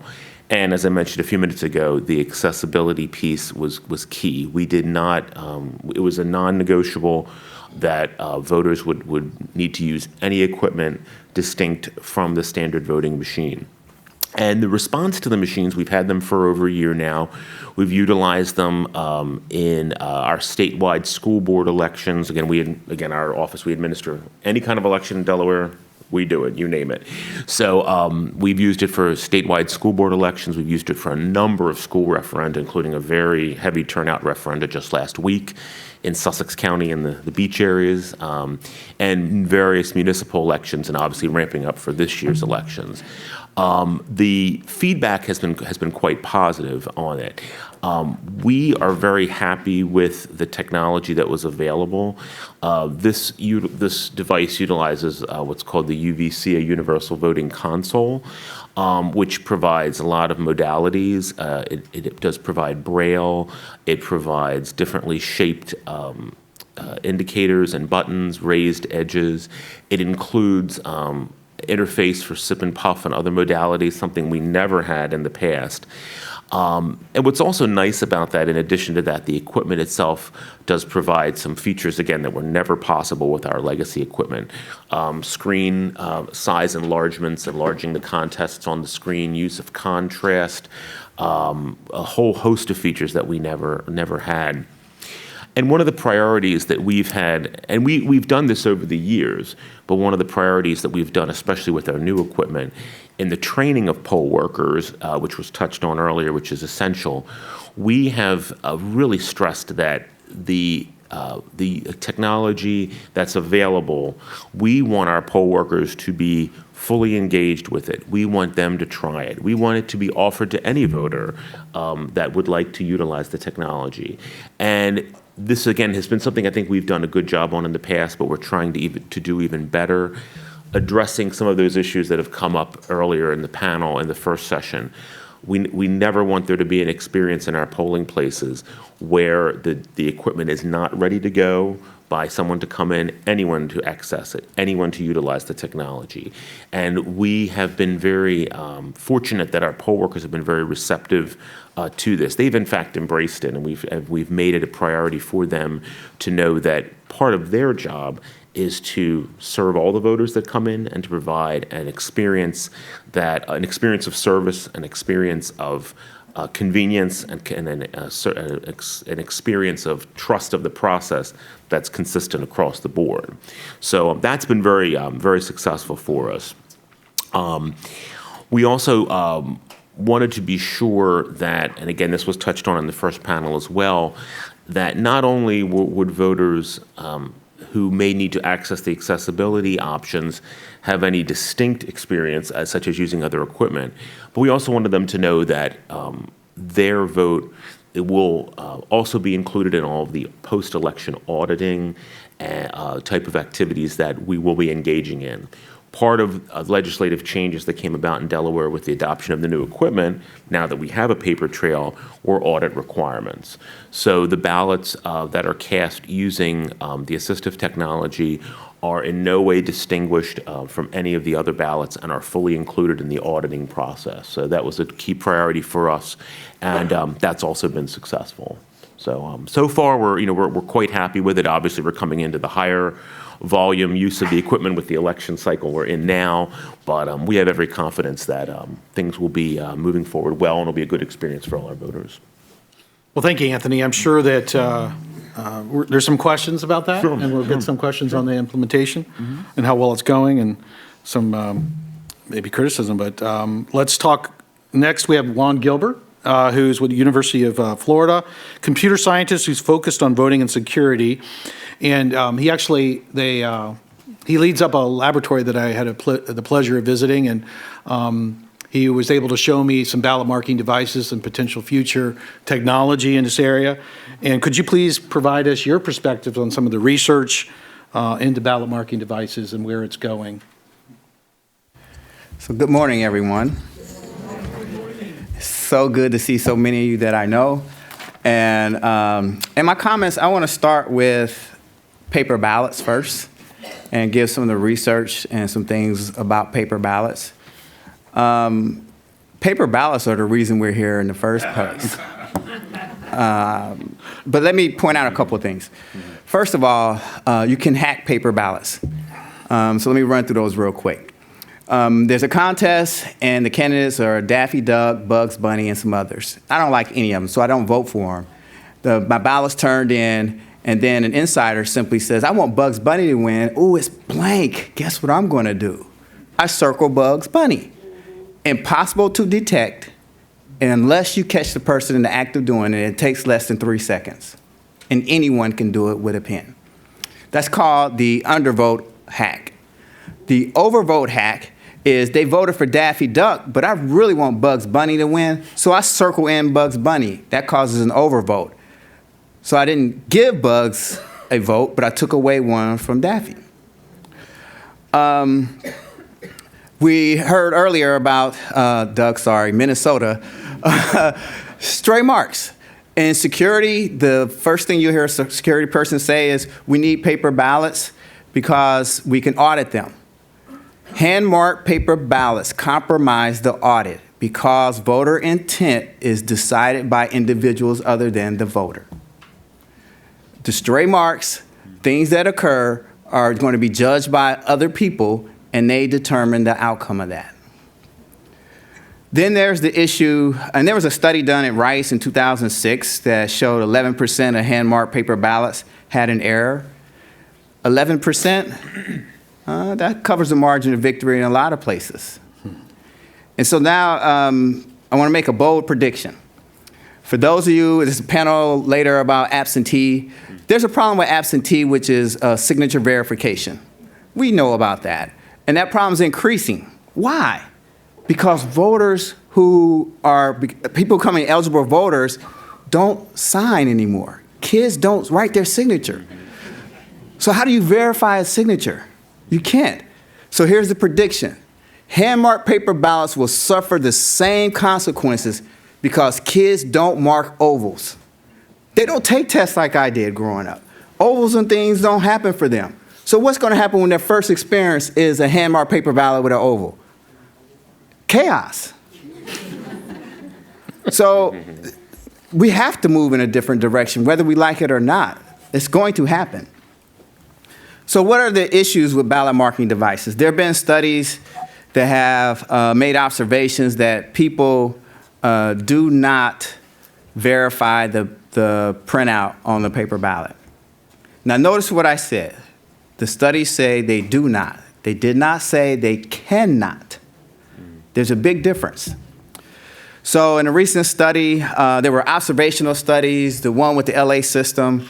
51% of the people looked at the ballot and spent 2 minutes looking at it, but they didn't do a study to determine if votes were flipped. There was a recent study in Michigan where they actually flipped votes, and 40% of the people looked at those, 7% found the error. With an intervention such as signs and telling people to look at it, it went to 95% looked and over 80% caught it. So here's an idea.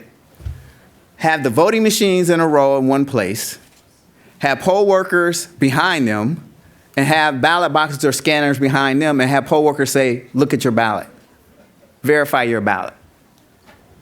That will significantly get voter verification up. We did a study with Prime 3. Prime 3, for those of you who may not know, is an open source voting system we created. It is the first voting system that was designed with universal intent, period. We did this in 2002 in response to HAVA. And we were told, you can't create one machine that everyone can vote on. Now we see we were right. Everyone's doing it. As mentioned earlier, Express Vote from ES&S was modeled after Prime 3. Dominion's image cast, they didn't say it was modeled after Prime 3, but it looks a lot like it. VSAP, the LA system, has a lot of those properties. We created a way that to bring in the QR code, scan it. We demonstrated that with the Presidential Commission on Election Administration in Cincinnati, actually. We did a demo of that. So the research and development in these areas are there to make ballot marking devices work. And they should be used in universal design. And the other argument with respect to security, the number of people who vote with a disability exceed the margin of victory. If only people with disabilities voted using an accessible device, a hacker is excited by that. What's the probability that a blind person is going to see that I changed the written text? But if everyone's voting on that, the probability of someone seeing that that machine is misbehaving goes up.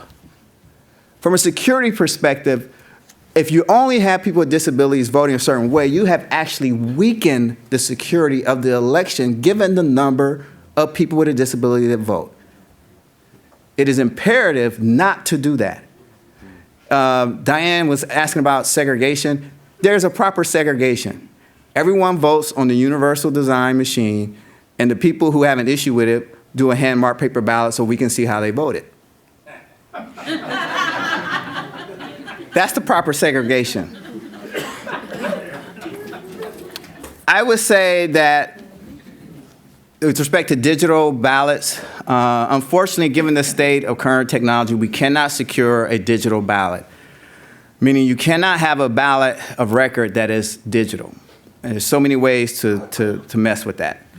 Now, voting remotely, yes, you can deliver a digital ballot, have it printed, mailed in. We experimented with something called televoting, the idea that you could get a ballot, mark it, and then when you're ready, press a button and it prints in the precinct, and you can have a camera where you can see it actually print. So there's innovation out there that can help move things along, but I would just say there is no compromise. Accessibility right now, when you talk about accessibility, it is the security in the sense that if you don't have accessibility, you have already compromised the election. The numbers by themselves dictate that we must have people come along. Thank you. Thank you, Juan.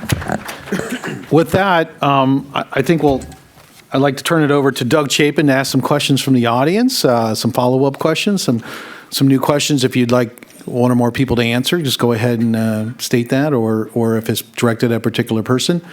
Thank you, Doug. Wonderful. Thank you, Commissioner. I will note that we only have about 10 minutes left in the panel, so we are starting with the lightning round this time around. Start right down here in front.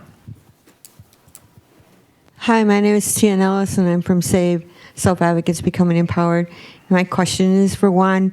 Will you please tell people how you came to our National Self-Advocacy Conference and tested out the Prime 3 and worked with us and then gave people an opportunity to actually comment on how to improve the Prime 3? Because I think that's very important. We're talking about accessibility here. We need more people with disabilities involved testing these machines, being a part of the training for poll workers. And if you really want to make things accessible, nothing about us without us. So Prime 3, again, we created, it's open source. The EAC, through the Accessible Voting Technologies program, helped support that work. We did do pilots in various states, and we did do a pilot with SAVE. We got tremendous feedback, and some of that stuff has been implemented in future designs like Express Vote. I will say the big takeaway from our SAVE pilot was we put pictures on the ballot. So if you don't know, SAVE voters have various levels of reading comprehension and literacy. And we were not about to ask them, can you read? We put pictures on the ballot, we had audio, and they were able to vote. And we noticed some people were using the pictures. So as a result of the SAVE experience, we said, could this actually work? We went to an elementary school where we knew the kids couldn't read, and did a study, and they were able to vote using the pictures. So next up, pictures on ballots. Stay tuned. Anybody else? All right, so I've got one for, would we have someone? Go ahead. Hi, I'm Sylvia with the Common Cause. I'm just wondering if you guys can talk. There are lots of different types of ballot marking devices out there, and there are things with barcodes and all of these options. Can you give us kind of best practices? What are, in your expertise, what are the best ones out there? What things should we be looking for when we are advocating for our local election officials and purchasing their ballot marking devices? Like what things to highlight? Yeah, sure. Thank you. I can just offer a comment. I think one of the best practices is, the devices, many of them do use barcodes, as you know. One of the things that we implemented with our audit requirement in Delaware is that the auditing is all hand counting human readable text. Right. Any of our audits do not, a recount, if you will, or a rescan of the barcodes is not sufficient. I literally did one yesterday. I'm doing another one tomorrow, where we sit in and we literally have teams and we literally hand count the human readable text. I think that's really the only way to go. That's the only way you're going to reassure folks that people are looking at it, people are checking it, and that they can be trusting the results. It's worked well for us. Mm-hmm.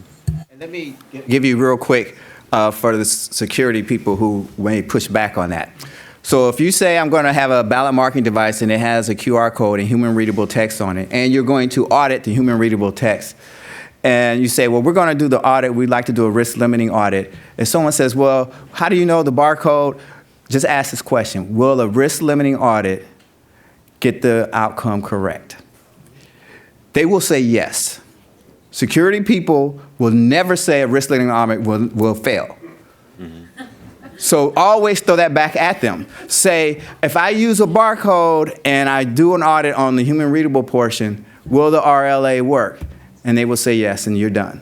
Do you mind if I make one more quick comment on that? Actually, with regards to the type of audit, what we do in Delaware, the way our legislation is written, ours actually are not risk limiting. We, in fact, do an entire race. I won't go into all the details, but we do entire races. We do what we call election districts, precincts. We count an entire precinct. We count all the machines in the precinct, every office, or we choose an office.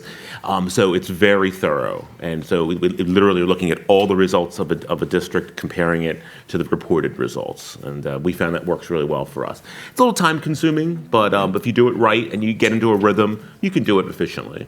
Mm-hmm. Some other hold on. It's on. It's on. Okay. Some other items, best practices that you would want to consider. There are a number of second-generation machines out there that do not have the capability of enabling a blind voter to verify the ballot once it's been printed. So that's an important consideration. Also, having the BMD implemented as being the primary ballot marking method in the polling place is an important best practice as far as we're concerned, because that way you ensure that the poll workers are trained on the machine. They know how to set up and operate the machine. The machine will be set up when a blind voter shows up at the polling place.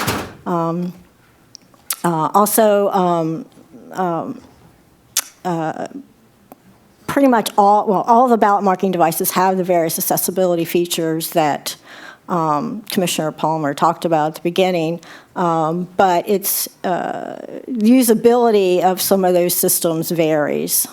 So some of the machines require you to scroll through a menu to enable the accessibility features. That's not the best way to do that. So that's another important consideration to look at, how the accessibility features are enabled. I'm going to take a little bit of prerogative. We have a few more minutes. And this really is for Gemma, but anyone can, and then we'll get to any more questions, is, there has been a discussion about security and accessibility and the design of equipment and how one can sort of supplement the other. But there are, people forget that there are a whole bunch of other features that are absolutely necessary, both under HAVA and otherwise, usability, functionality, affordability, a bunch of other abilities. And Gemma, can you comment on that and this how we've designed the previous BVSG standards and how we look at the future is it's not just a security accessibility, there's a lot of other abilities that are going on here. Yeah, I was actually queuing up that to answer the previous question, but yeah, to your point, in the VVSG, we try to take all the different abilities into consideration. My plug for the VVSG to the previous question was going to be for ballot marking devices. The requirements that we include in there, certainly we have a lot under the security section, but in that usability and accessibility section, a term that I've learned is that universal design. So we cover a lot more. And we make sure that we cover the different areas within, we cover various areas as far as different accessibility needs. And so we're not only targeting one, and to make sure that you're thinking about that and including all of that when developing these ballot marking devices or thinking about what you need within a ballot marking device, making sure that you have all of the necessary usability and accessibility needs, as well as the security needs, even beyond that, interoperability and things like that. Any other questions from the audience? Doug, go ahead. This is Diane Golden, and I'm just going to add from the TGDC perspective in answer to that question about ballot marking devices. So you've got to remember they need to be an accessible ballot marking, verification, and casting device. The name ballot marking device alone is a problem. If that's all it does, it's a problem. Accessibility is you have to have accessibility of the entire voting process. It's not just marking the print ballot. It's also someone who can't see, being able to verify that printed ballot. It's also someone who has no use of their hands being able to cast that paper ballot privately and independently. So when you look at a ballot marking device and you want to know if it's actually providing accessibility, it is not just marking. And in fact, I wish we could get rid of the name ballot marking device, because that leads people to believe that's it. That's all it needs to do is accessibly mark, and it needs to verify and cast privately and independently for somebody who has, any range of disabilities. That's the big task. The crop of ballot marking devices do a good job of marking in general, and most of them do an abysmal or no job of verification and casting. And that's what LA was trying to solve. That's what people have been trying to solve. But that would be my advice to anybody looking at buying a ballot marking device, is to make sure that's not all it does accessibly.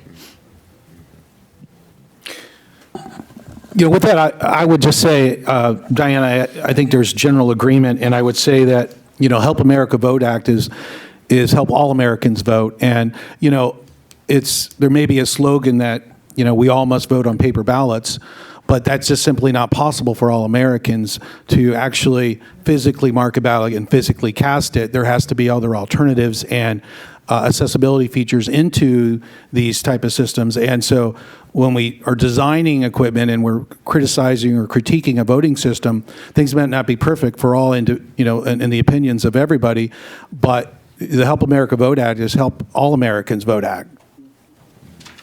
Mm-hmm. All right. That brings us to the noon hour. I want to thank the panel. Commissioner, I don't know if you have any final wrap-up remarks. I think that I want to thank the panel for this interesting discussion of BMDs. I'm sure it will continue throughout the day. Thank you. All right. So we are breaking for lunch, and we'll return for the next session at straight up 1 o'clock. Thank you. I was like 5:46.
Can you please take your seats?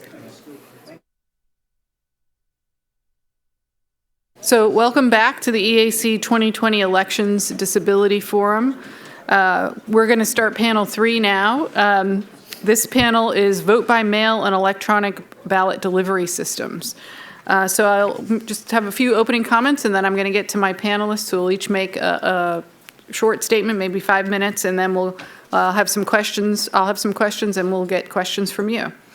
So while in-person voting remains the most frequently used method of casting a ballot in the United States, vote by mail has become an increasingly important election tool for millions of voters, especially those who have transportation barriers to precincts.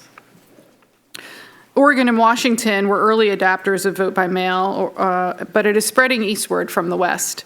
And according to the EAC's most recent election administration and voting survey, by mail voting was used by a quarter of the electorate in 2018. As states expand vote by mail options, we anticipate this figure to grow in 2020 presidential election and beyond. While vote by mail may be a matter of convenience for many voters and perhaps save money for election jurisdictions, it can be indispensable for voters with disabilities. But it is vitally important that people with disabilities have access to vote by mail. However, barriers do exist with these types of voting methods. While many voters with disabilities, including individuals who are blind, visually impaired, or have mobility challenges, while they find vote by mail a cumbersome and entirely inaccessible process, it is an option for them. And vote by mail or making paper ballot, marking a paper ballot for those who need assistance may impinge on a voter's privacy and independence. Today, we'd like to discuss potential vote by mail options for people with disabilities. Methods currently being utilized include electronic ballot delivery systems, where a voter electronically receives the ballot, marks it at a home computer, and returns the ballot through the U.S. mail, the traditional absentee paper ballot process, and pilot systems that offer a form of remote voting. So I look forward to our conversation about accessible vote-by-mail ballots and electronic ballot delivery systems, given the current environment of the heightened election security concerns. So please allow me to introduce our panelists. On my right, far right, Amelia Powers Gardner, who's the clerk auditor for Utah County, Utah. Welcome, Amelia. And then next to her is Maurice Turner, Deputy Director of the Internet Architecture Project from the Center for Democracy and Technology. Then I have right next to me, Clark Rochfall. Is that how we say it? Rockfall. Director of Advocacy and Governmental Affairs, American Council for the Blind. And at the end, Caleb Thornton, Legal Policy and Rulemaking Manager for the Colorado Secretary of State's Office. So welcome to my panelists. Well, let me start with you. Caleb on the end. Sure. Okay. Thanks so much, and thanks to you all for having us out here today. I'll be just briefly kind of talking about what we do in Colorado and the some of the changes that we've rolled out over the last year. Colorado likes to come to these things and brag about ourselves, so I'm not going to be any different. I won't buck that trend. Sorry. So in Colorado, we send a mail ballot to all voters who are eligible to vote. Who are registered to vote. And we send those ballots out through 8 days before an election. After that point, you can go to a voter service and polling center to vote in person. We also have same-day voter registration, so you can always go to a VSPC to register yourself to vote and to cast a ballot at the same time. Along with that, so we send a mail ballot out to everybody who is registered to vote, obviously, and that, as we've kind of discussed, brings some benefits and certainly some challenges, particularly for persons with disabilities. Those challenges, I think, were recognized by the legislature over the last year. So the big change that they made during the 2019 legislative session is they allowed for the electronic delivery of a ballot to a voter with a disability. Essentially what we do is we use the same electronic delivery system that we've been using for our military and overseas voters for some time. Colorado law has allowed for military and overseas voters to request an electronic ballot be delivered to them for years now, and we've had systems in place to do that. What this legislation allowed us to do is provide that same type of service, but provide it for a voter who has a disability. So basically what the system does right now is if a voter with a disability wants to vote on their home computer or somewhere, not at a VSPC and they don't want to vote their mail ballot, they essentially go to our website that we provide to overseas and military voters as well. They go there, they go through the process of requesting a ballot, which is all on screen. They vote the ballot on screen, and at the end, they print that ballot. They sign it, and then they return it either through the mail or by dropping it off to their county clerk and recorder. So that's the big change that we made over the last year. I want to give a big shout out particularly to our vendor who we've been using to help us roll out that process, Democracy Live. So they've really assisted us in getting that up and running. I think the big challenge that we saw with this rollout, so we've used it in the 2019 coordinated election. We are using it currently in the Super Tuesday primary, which is now open for voting. The big challenge we've had, frankly, is just getting the word out that this system exists for voters with disability. I think people are so used to, in Colorado, having that ballot mailed to them and just voting it at home and returning it, that we didn't see the volume that we would have liked in the last November election. Obviously, it was also new, so we expect that usage to go up over time. But that's, the big challenge that we saw was just, frankly, low usage of the system. So, so that's generally how we do elections in Colorado. I'd be interesting to hear some of the questions that come up later. There's been a lot of discussion already today about paper ballots, how accessible they are, how secure they are. Obviously, in Colorado, we like to talk a lot about our risk limiting audits and the security that brings, understanding that no system is perfect. Obviously, that also requires paper ballots, so to do a risk limiting audit. So I'd be interested in hearing some of the questions that come up as we go through this panel. Hey, thanks, Caleb. Next, we'll go to Clark. Clark, do you want me to help you with your system? There we go. You're on. All right. There we go. All right, and thank you, Commissioner, and thank you, everyone, for letting me speak on this panel today. So the American Council of the Blind is a nationwide consumer membership organization. We have over 70 state and special interest affiliates who are their own 501c3s that then associate with the national umbrella organization of ACB. Our members have been working, as long as the ADA has been around and even longer, trying to ensure access and being able to independently and privately cast their ballots. This challenge has, for a long time, been at the polling place itself. And a lot of progress has been made in that regard over the 30 years of the ADA. And many folks, because they fought so hard for that right, they will always go to the polling place to cast their ballot along with other citizens. However, there are a lot of people with disabilities and other conditions that make it very difficult to arrange transportation or independently travel to the polling location. And in those instances, people with disabilities would like to participate and have the right to participate in absentee voting, just like all other citizens. Last year, the ACB, the National Council of Independent Living, along with legal representation, the Washington Lawyers Committee, and Shepard Mullen began conversations with the Secretary of State's office for West Virginia. Because in West Virginia, the only option for absentee voting was vote by mail with a paper ballot. And just a quick recap, to do that, somebody would have to print out the paper ballot, be able to read it, be able to mark it, sign it, and mail the corresponding envelope back to the Elections Committee. Each of those steps could pose a barrier for somebody who is blind and visually impaired or has mobility, dexterity, related disabilities. So West Virginia was running a pilot program, an ongoing pilot program for their uniform and overseas citizens, their U of CAVA voters, and that was using the Votes smartphone application.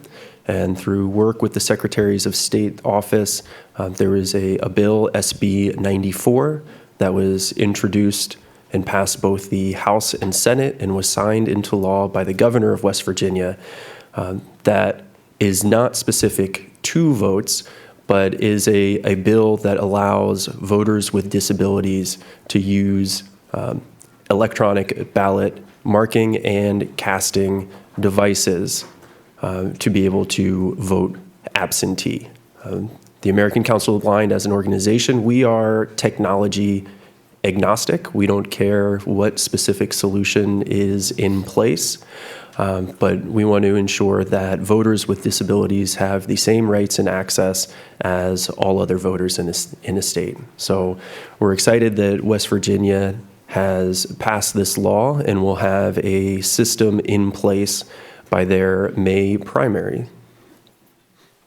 Thanks so much, Clark. Appreciate it. Let's go to Maurice Turner now. Good afternoon. I want to say first, this is an exciting time in election technology. There is a lot of attention from some folks who have been around this field for a while, but also some new attention from new entrants. And so for me, that means that it's a time for innovation and investment and development so that we can help get to a place where it's just easier for everyone to be able to vote. And by everyone, I mean everyone, literally everyone. So I am encouraged by the kind of attention that elections are now getting. I'm somewhat discouraged by some of the conflicts that are now brewing within the election community when it comes to issues related to accessibility and security. I think that they are definitely challenges that need to be addressed, but recognizing that because it is everyone's right to vote privately, independently, and security, that everyone should be working toward that same goal. So I believe that if there is a way to encourage further investment, development, and innovation in the field, that we would all be better for it. I wanted to call out some specific examples of what I mean by having some new entrants come in who do have some consideration for both the accessibility and security aspects of elections. Voting Works is a relative newcomer. We've seen a couple of pilots in Mississippi, and then recently this week also in Wisconsin, where you have equipment and software that's designed to be open sourced and commercial off the shelf in a way that really provides researchers and advocates a way to examine sort of the behind the scenes and under the covers aspects of the systems so that there are as few surprises as possible. And I think that's really a key to all of this as we're going through developing election technologies. You know, what does it look like to actually be able to have a clear understanding of how the technology works so that all sides of it can be considered and that there are few surprises. We really don't want to be in a place where we are now in some precincts where you have some of the ballot marking devices off to the side and not oft used, or solutions are being developed and pushed out onto a community of users without full thoughtfulness of how it's going to be used. Really struck by Diane's comments earlier relating to, you know, a paper ballot is inaccessible. You know, that's a very powerful statement to me and something that I'll hold on to. And I think it's worth remembering that just taking something out of a context doesn't automatically make it more accessible or truly meet the needs of the users that they're designed to meet. And so I look forward to the rest of our conversation today to learn how, when we're thinking about ideas of getting ballots into the hands of individuals with accessibility needs, you know, what does it actually mean to make that a more full and equal experience? Thanks, Maurice. Amelia? Thank you. As was said, my name is Amelia Powers Gardner, and I'm the Utah County Clerk Auditor. It's a dual position. I'm both the clerk and the auditor for the county. I'm really quite new to government, and I'm very new to elections. I was elected in in November of 2018. So I've only been in office, took office January 2019 for about 14 months. And I've got a lot of naivety in this space, and that has become an advantage, I'm finding. I was new to elections administration, and as I came into elections administration, the concept of the accessibility, I immediately saw the need for that. I am the youngest of 5 to a single disabled mother, and I spent most of my life advocating with my mom. She's really, really smart, very, very capable, and very hardworking, but she spent a lot of my life in a wheelchair, and she was born legally blind. So immediately when the access to voting was brought up during my election, I recognized that the group of citizens like my mom, I was going to be a fierce advocate for, regardless of any blowback I received. So that naivety has helped me. When I first came into office, we needed a better solution for our overseas citizens. And my county went with the mobile voting votes option. After a successful pilot in August of 2019, it was pointed out to me that we could utilize, under state law, we could utilize this same solution for people with disabilities. And without hesitation, I said, absolutely, let's do it. And I received a lot of pause. People said, are you sure? I was like, yeah, of course. Why would we not offer something to people with disabilities that can have it? And the naivety helped in the aspect that I didn't realize that I was going to be the first jurisdiction in the country to offer this to disabled people. It didn't even occur to me. After I had approved it, then people came back and said, are you sure you want to be the first? And my problem was the fact that, why was I the first? Right? This was a no-brainer to me. I said, absolutely. And I have thus been fried on Twitter for it. And I don't really care. Because the people frying me on Twitter are not my mother. They're not the 106-year-old lady down the street that we literally brought the ballot to. And they're not the people in my community that elected me to ensure their right to vote was preserved. It's a bunch of random people on Twitter that I've never met. So, like I said, being new to government has actually been fantastic for my ability to be an advocate, because I don't realize the blowback till after it happens. But really, I was elected to represent all the citizens in my county. Mine is a partisan race, but that doesn't mean that I only represent the party that I am a member of. I represent all citizens, regardless of their political affiliation, their identity, the color of their skin, or their ability to mark a paper ballot. I represent all of them. And it's my job to ensure that every one of them has a right to vote.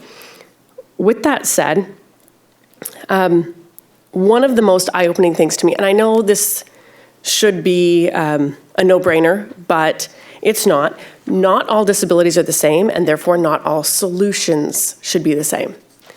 When I landed here yesterday, I got in an Uber to go to the hotel, and the Uber driver was making conversation, and I mentioned to him that I was going to be speaking on a panel for accessibility with people with disabilities. And his reply to me was, well, what disability? So my reply was, all disabilities? Not all disabilities are alike. Therefore, not all solutions are alike. So in my county, we try to do everything to ensure all citizens' right to vote independently and privately.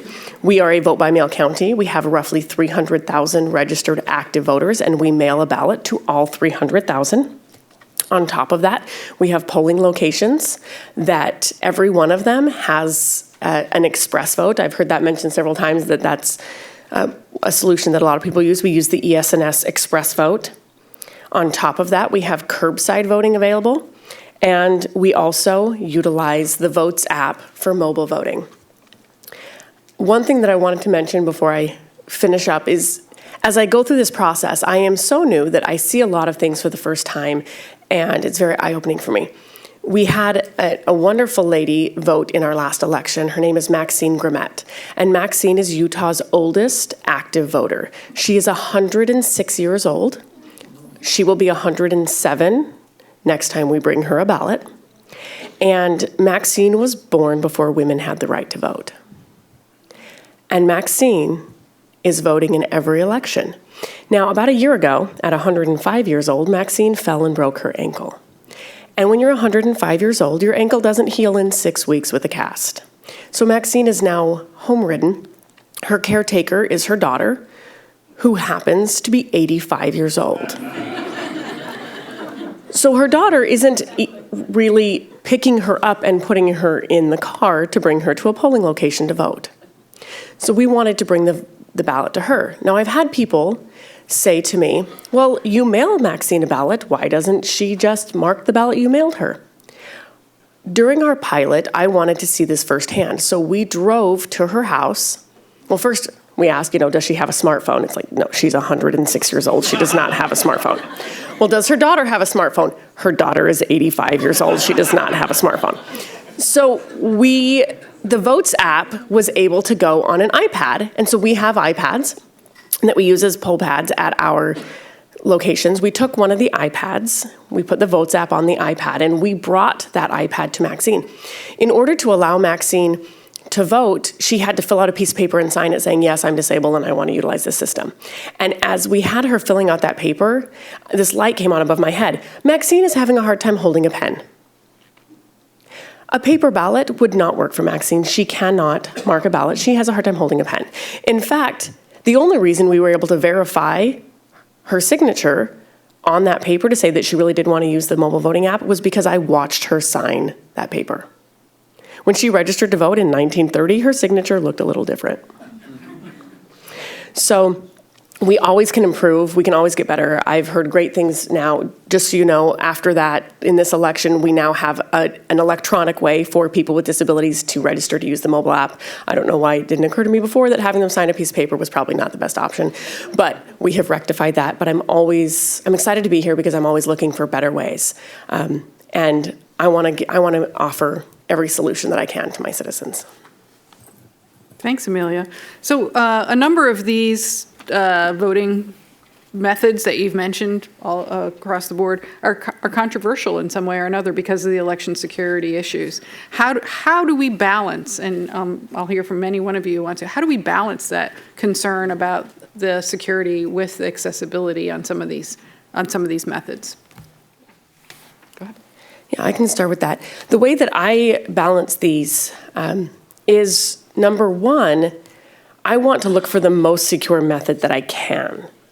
For my overseas voters and for my voters with disabilities, state law requires me to offer them an electronic solution, which oftentimes equals email. So if I can find a solution that is more secure than email, I don't let perfect be the enemy of good. If my solution is not perfect, if it's better than what I currently have, I don't let the noise on the fringes prevent me from providing a solution to a voter. Morris is going to go. So putting on my IT hat, I'm hearing all these ways that you're letting people vote, and it scares me because all of those ways of voting are also ways that the system can be attacked. But I understand why. So there's a good reason why you want to accept that level of risk. So for me, it comes down to, do you have the infrastructure in place to be able to protect the voters, given all these methods? Do you have the staff in place to be able to monitor all these different ways of voting to make sure that there's no malicious interference? Do you have the money in place to be able to support all of these different methods? And so I think that for a county or any other jurisdiction to be able to consider different ways of voting, that those are the conversations that need to happen. And then above all of it, are the policies and laws that you have in place, are they supportive of what you want to do? And what needs to change in order to make sure that you're not running afoul of those laws, but you're making sure that you are actually meeting the needs of all of your voters, regardless of the method? All right. Thanks, Mark. I think it's important to realize that our current voting system is not 100% secure as well. So if I use a ballot marking device at a polling location and it prints out a paper ballot, how do I, as someone who is blind, verify what has actually been marked on that ballot? And once that ballot's cast, how do I know that somebody else hasn't gone and voted down ballot for races that have not been filled out. With some of these electronic options, a version of the ballot can be saved and can be referenced by the voter. And as someone who is using the system, that gives me more peace of mind. I think as we talk about security, we also need to remember that if we're going to be concerned about potentially votes being manipulated, we need to make sure that first people have access to vote, and then second, that their votes can be cast and verified as part of that conversation as well. I just wanted to add one more thing, and that's that an election can be swayed just as easily by preventing people from voting as it can by changing someone's vote. And any time that we prevent a disabled person from voting because we didn't make it accessible, we've changed an election. You have anything, Caleb? Okay. The methods that we're talking about now, I think, are picking up in popularity. We're seeing more popularity with vote by mail. We're seeing more absentee voting. We're seeing more vote by mail. It's starting slowly. Are we going to reach a tipping point where people expect that this is the way they're going to be able to vote in the future? And is that going to come sooner or later? And are the security concerns going to stop us from hitting that tipping point where people expect this to happen? I do think that, I think we're seeing it already. The popularity of vote by mail is spreading east, as you mentioned. I know Utah now, I believe, is 100% vote by mail. So we've got a whole bunch of Western states that are either there already or are getting there. And I think that just, for example, in Colorado, we do have ballot questions, and they are long. And we have some counties where, you may have a 3, even 4-card ballot in November. The ability to have that ballot at home and to take some time to research those ballot questions is frankly invaluable to our voters. I don't think that they would ever go back from voting by mail because they have that ability to put the ballot on their kitchen table and to Google, what do I want to do on ballot question 6A, which is 2 paragraphs long and is basically unreadable. So I do think that popularity is going to spread. Obviously, there are security concerns that come with any method of voting, right? I like to tout the stuff that we do for security in Colorado. I mean, we were called the safest state to cast a vote for a reason. It's because we have paper ballots. It's because we do risk limiting audits. It's because, our voting equipment is air gapped. We have controls in place. We have, bipartisan election teams that do everything on the tabulation side. But I recognize, no system is perfect. Absolutely. As we've talked about in this room, the ability to verify, for a voter to verify what's on that piece of paper, it can be a challenge, obviously, for a voter with a disability. So, I think those security concerns will always be there. I think I like the idea of don't let the perfect be the enemy of the good. Colorado is always either at the top or near the top for voter participation. And I frankly, believe that that's because voters get that ballot in the mail 3 weeks before Election Day because they can vote, and register up to and on Election Day because we make it easy and accessible for the general population. And I think, this expansion into, providing an electronic ballot to voters with disabilities is just another aspect of recognizing that this system, while is really good, is not perfect, and we'll continue to try to improve on that. On that note, I forget to give a shout out to the National Federation of the Blind, who has worked with us a lot on the development of this system. We have some really good folks in Colorado that we've been able to work with. I'm an attorney by trade, so I don't know the technology side of things. I really don't. That's not my expertise.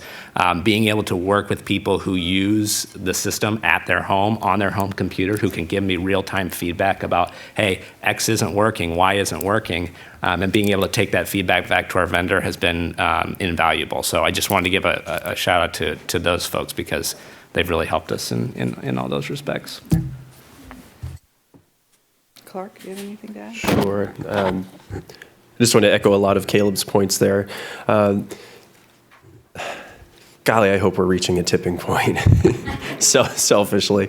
But for folks that do have security concerns, or if there are security flaws that are identified, throwing the baby out with the bathwater is the wrong approach. If this mousetrap doesn't work, build a better mousetrap. But not allowing folks with disabilities to have access and equal access to absentee voting, that's not a credible solution. Do either of you have anything to add? So at our election summit a couple months ago, Michelle Bishop, who's here, mentioned on one of the panels she was on that polling places will never close because those people with disabilities are going to expect to vote in polling places. With these kinds of systems, with vote by mail, with electronic ballot delivery systems, with the Votes app or online voting systems, will we see the end of the polling place at some point? Will the next generation expect to be able to vote on their phones? I don't foresee a complete end of the polling location, but what I see is that we can scale them back significantly. 5 years ago, we had 120 polling locations in my county. Now we have 20. So we can scale it back significantly because of these other options like vote by mail and some of these things. But Utah, like Colorado, is a same-day voter registration state. So we need to have a way for people to come register to vote and cast a provisional ballot. And I also think it's an accessibility issue. Some people, they need to show up to the polls on election day. But what we do have the ability to do is scale that back and scale the cost of that back significantly while still allowing access to more people. I agree that it seems like the idea of a polling place isn't going to go away, but I think the way that we conceptualize them is going to change. I definitely see that there's room for growth in terms of the way that we use vote centers, where there's going to be larger centers, people from multiple precincts can come in. Maybe there's some specialized volunteers that would be able to provide assistance to those that need it. And then thinking a little bit further forward, maybe one of the ways that we can mitigate some of that risk of mobile device voting is to say, well, you need to be physically in a vote center in order to use your own mobile device to come vote. So I think there are still some ways that we can utilize that physical location to bring people together and vote. But I don't think that we're going to keep this model of having small precinct-based polling places.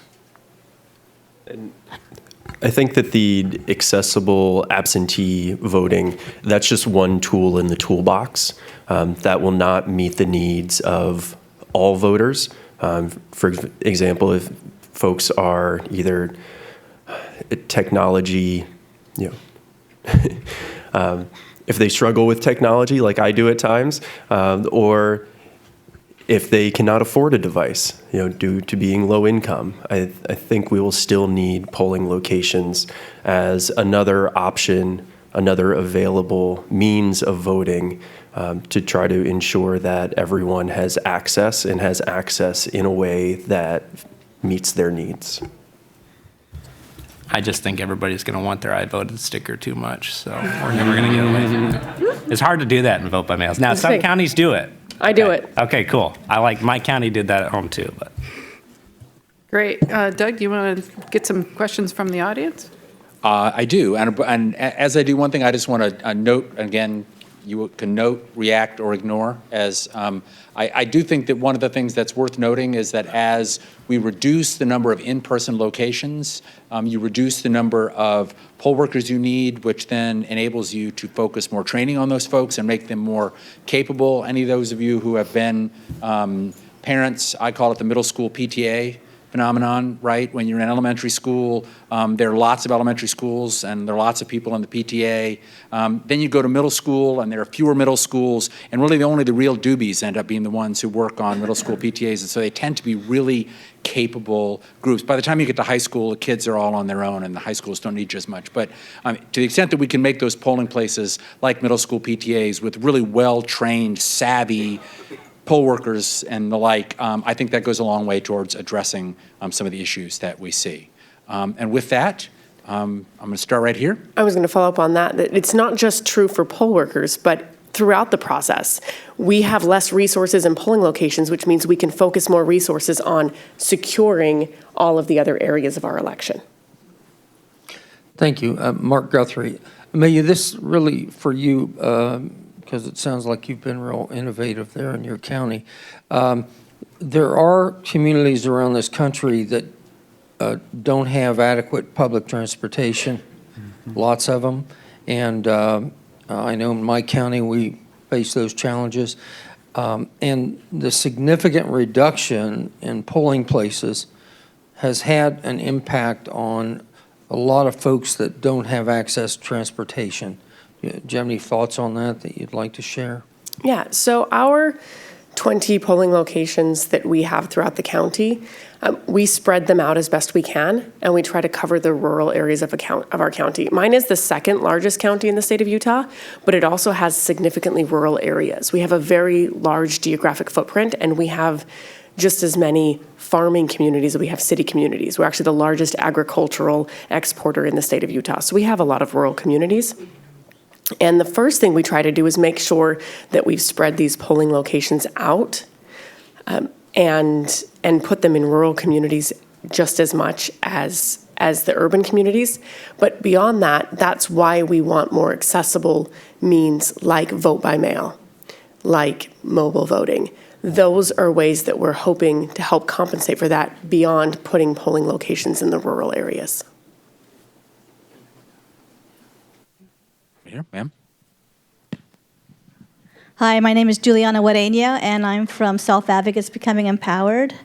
Our question is, keeping in mind that people with disabilities and everybody else has the option to vote the way they want to vote, and again, depending on the state, what are the options? But how can we make sure that people with disabilities know about the various types of ballots that are available to use in their state? And then how many states have apps? So this is Clark. I'll take a stab at that. At the American Council of the Blind, we try to educate our members and our affiliates as much as possible. And we feel like that's the best means for us to educate folks with disabilities in the states, as well as their local chapters of the affiliates as well. And the most common tip that we're able to provide for folks is to get in contact with the Secretary of State's office. Most of the states that I've personally investigated have always done a great job of displaying the available voting options in their states, and many of them are available either by email or by phone call. So, for example, when we first began looking into this issue, we reached out to Oregon, and we're discussing their vote-by-mail system, as well as the accessibility solution that they have in place, which is to bring an accessible tablet to the voter's door for them to be able to cast a ballot. So it does take a little bit of legwork, but in most circumstances, we found the information is readily available.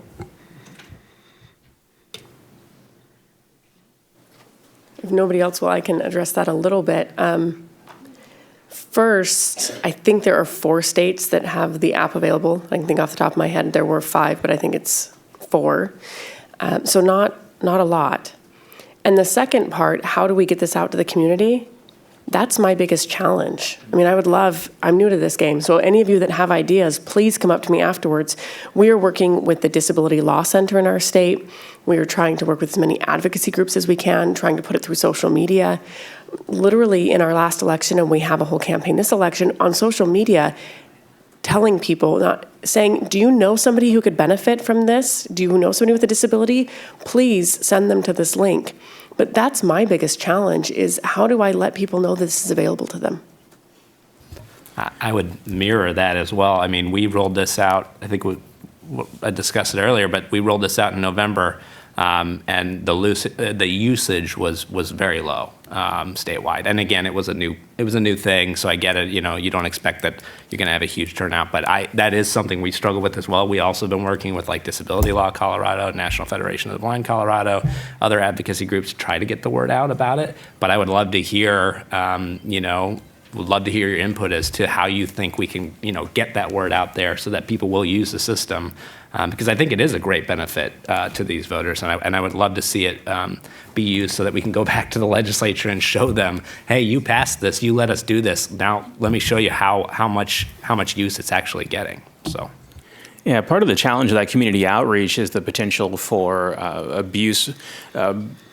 Through misinformation. And so we saw that in 2016 where there were messages being amplified about, hey, just text your vote to this number and it'll count the same. Well, that can be a little difficult for someone who is a new voter or someone who's a disengaged voter. They might hear, oh, you can just download this app, but then they also saw the tweet that said you can text, and they're also hearing from other advocacy groups saying, like, don't believe those, you really do have to show up. So I think that's part of the challenge, especially for the election officials, is how do you get the message out in a way that's truthful and believable. And part of that is reinforcing the idea that the election officials are the trusted sources of information, and that's who you should believe. And so bringing on community partners and going through the official is one way to help validate that message. And then I'll just follow up. And anytime a jurisdiction is communicating to the public about voting, I think it would be very helpful to include information about accessible options or options for disabled voters as well. So it's not necessarily up for the individual to go hunting and search for it, but that it is readily available. Lou Ann Blake. I have been using an electronic ballot delivery system in Maryland since it was first made available in 2016. It's a fantastic tool. I can use my own computer with my own access technology. I can vote when it's convenient for me, and I will probably never return to the polling place. So where it would be a good likelihood that I would have to deal with a poll worker who didn't know how to set up or operate the accessible ballot marking device.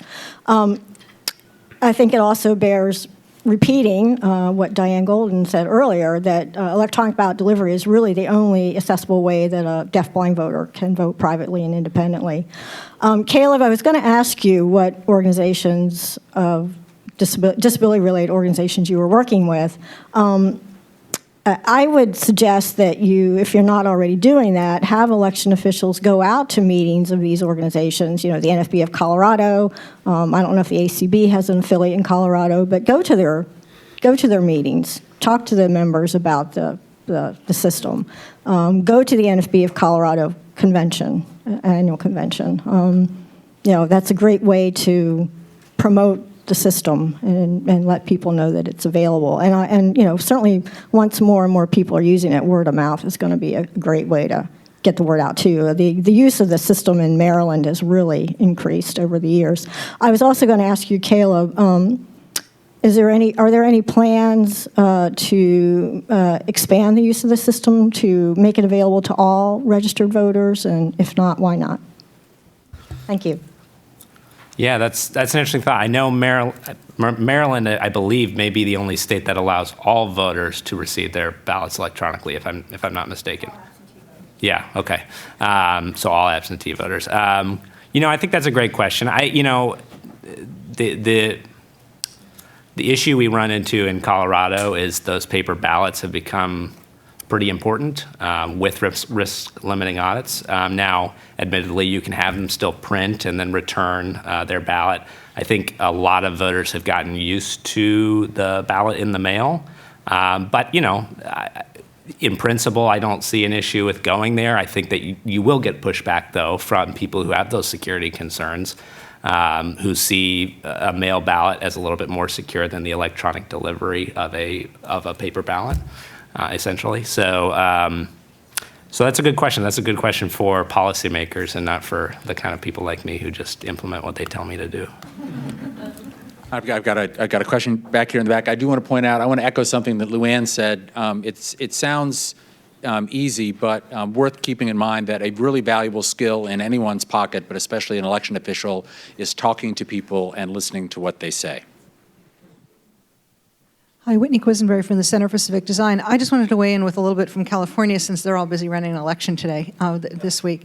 One of the things that California did when they passed the Voters' Choice Act was require that which enables county by county, the counties to adopt all vote by mail, plus vote centers. But one of the things that they did was required in the law that they not only do basic vote by mail, but that they have a remote accessible ballot marking option. Oregon actually has one as well.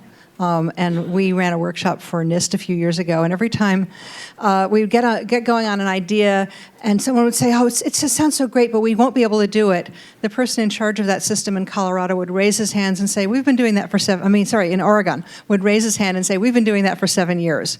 So I think part of what we're seeing is an evolution here. And the only other thing I want to point out is that one of the advantages of being an all vote by mail state with remote ballot marking is that you've already mailed an envelope package to that voter. So they've already got the pre-labeled envelope, and if they print a ballot, they can put that right into that envelope, and they're not having to play origami to make one.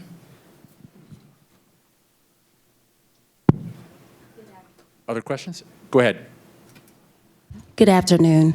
My name is Dr. Shay Anderson. I'm coming to you with a two-pronged approach. I'm Arkansas Statewide Independent Living Council Director, and I'm a Civic Engagement and Voting Rights Co-Chair with the Honorable Jim Dixon. This is a two-pronged statement. Doug, you mentioned PTAs. Well, I have to tell you, I'm on the National PTA Board, and that can be a platform when we reach out or when we evolve and we're thinking about the low-income families, the gentleman that mentioned low income. PTA is a grassroots and always on the ground getting things done when it comes to parental involvement in families. So that could be a platform for us when we evolve. You can use the parent centers in your schools.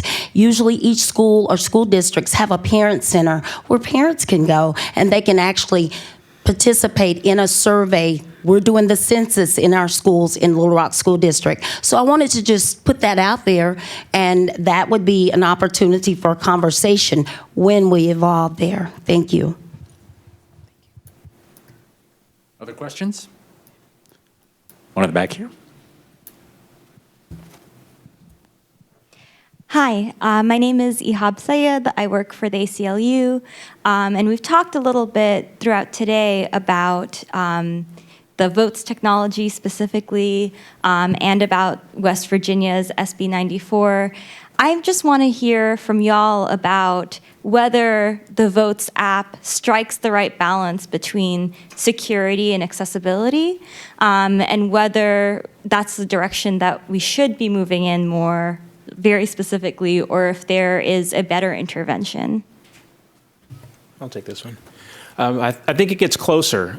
I think that we are looking at a situation, let's take West Virginia, for example, where the start was with the UOCAVA voters, traditionally much lower turnout, also traditionally having relatively insecure methods of returning ballots, whether it be by fax or email. And so I think, getting something that's better than fax or email is what we want to do. We want to continue to push, what does better mean?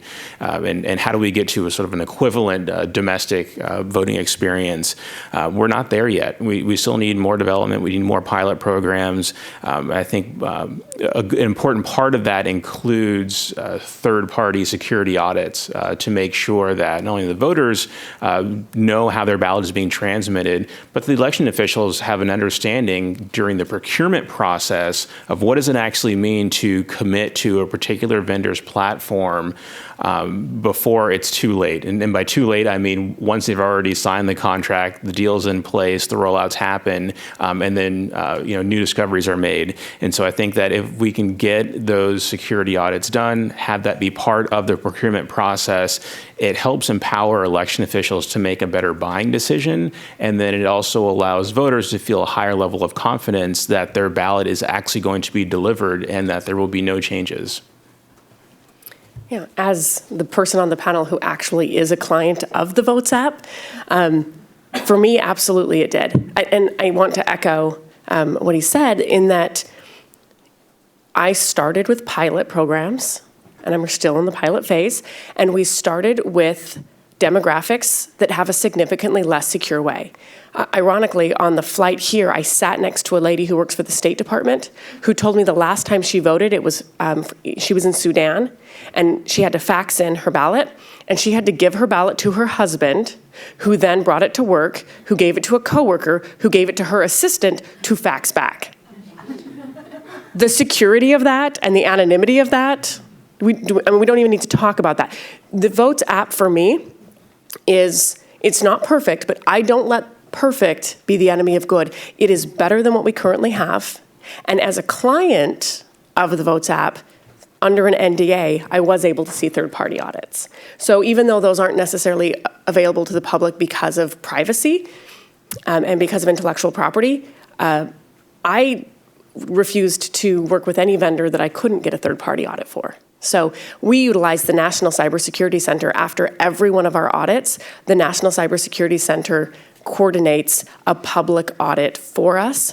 And citizen auditors can sign up through the National Cybersecurity Center. They can audit our votes, and then I look at that. And we always, and any contract that I sign is going to be open to new discoveries, new technologies. So you're absolutely right. As we go through this process, I find that something like that, for me particularly, the Votes app, is a really good balance of third-party audits, better than what we currently have, and moving forward, looking at small pilots that we can improve constantly. And again, the American Council of the Blind is technology agnostic. We don't care what solution is in place, as long as it allows voters to privately and independently mark, cast, and verify their ballot.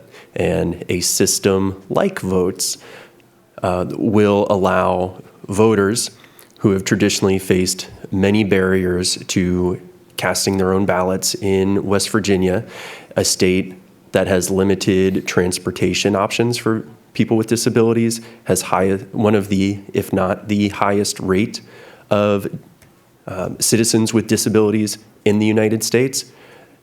This may be a very useful option for those people.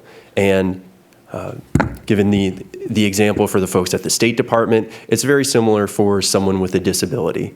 You know, if you are relying on a third party to mark your intended vote and to verify your ballot and to deliver your ballot, that seems like a pretty insecure supply chain.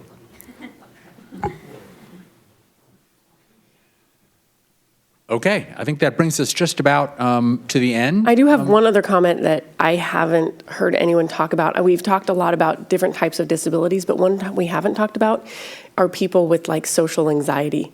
And I do want to keep in mind that the more options we have, some people, if they have like an anxiety disorder, that is a disability, and being able to have options is very helpful for them. Excellent. One wrap-up question I want to ask, sort of circling back to this morning. There was talk about the LA County solution being one way to offer accessibility by essentially making an accessible process available to every voter, whether or not they have a disability. I'm wondering, and maybe I'm stacking the deck because this is a vote-by-mail panel, if you all think that maybe more of a focus on a vote-by-mail, Colorado model, Voters' Choice Act kind of approach is the way to reduce the options of how everybody casts ballots so that we can make the experience for every voter more accessible. You have 30 seconds. No. Yes. No, I think it does. I think what we're really talking about in places like Colorado, Utah, California, some of these Western states that are rolling this out is a menu of choices, but it's a menu that just about anybody can participate in the way that they want to, right? So you're not forced into one method or the other. If you want to vote at home at your kitchen table at 3 a.m. in the morning on the Saturday before Election Day, good for you. You can. If you want to come in on Election Day and vote on BMD, good for you. You can. If you want to vote a paper ballot at a polling place, you can. So, I think that allowing for those choices is, for me, important because it drives up turnout. It helps people vote the way that they want to vote. And it does ensure some, I think, a level of security that a one-size-fits-all method might not. I think that by having more accessibility options available to everyone, they might surprise themselves in how much they actually use it. I wouldn't say that I went out, for example, and bought my iPhone because I have a specific accessibility need, but I do use voice control. I do use VoiceOver to read my email in the morning. I have used the magnifying feature to read small print on something that might be awkwardly placed. And so I think that more people would use these features. If the features were available, they may not self-identify as having that specific need, but if you were able to make the text on the screen just a little bit bigger, and it makes your voting experience better, then why not? Especially if you're talking about the combination of accessibility needs and maybe even language needs. I don't see how you can accommodate that just using paper, and I believe that as more people are coming out to vote, we're going to see more people that are on this spectrum of having particular needs that can be addressed by having more accessible devices. Well, as has been said earlier, there's no perfect system, or at least we haven't found it yet. And these systems, of course, have their own issues, whether it's voter verification, security, transparency, concerns with voter intimidation. We have to keep all those things in mind as we look at all these different systems. But the one thing I will say that this panel sort of highlights is the evolution of election administration in the United States. It's a whole different place than it was 20 years ago when HAVA was passed. And I think we're going to continue to see some evolution as we go forward. There's a lot of new technology out there. There's some new responsiveness to the voters, I think a lot more than we had seen in the past, and being concerned with the voter experience and how the voters interact with the government when it comes time to cast a ballot. So we're actually living in some pretty historic and interesting times when it comes to elections in the United States. So I want to thank all my panelists for being here. Thank you each for your comments. I think this is a good start to a continuing discussion. And again, thank you all for being here and for your questions as well. Thanks. Thank you so much. Appreciate you being here. All right. And I think as this panel deplanes and the other one prepares to board, I think what we've got coming up next is a look ahead based on what we've heard so far today. Don't know how many people here who have seen the movie The Candidate starring Robert Redford, but it follows very carefully the campaign of Redford for public office. And at the end, spoiler alert, he wins. And he looks across the room at his campaign manager and he silently mouths, "Now what?" This is the Now What panel. So as they get seated, I will turn it over to Commissioner Hovland with our what's next on these issues.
All right, thank you all. I think we're going to get started with this final panel of the day. I appreciate you all sticking around. We're batting cleanup here, so we'll get going. Today, we have heard from experts and our excellent audience about the issues regarding accessibility, security, and the vote. As set forth under the Help America Vote Act, the EAC plays a crucial role in advancing the accessibility provisions established in this landmark civil rights voting legislation. As we've heard in the news, across social media, and a little here today, accessibility and security concerns have become a hot-button issue amongst the elections community, voters with disabilities, and advocates and proponents of election security. Today's conversation has certainly highlighted that the goals of security and accessibility cannot be mutually exclusive, nor should they be.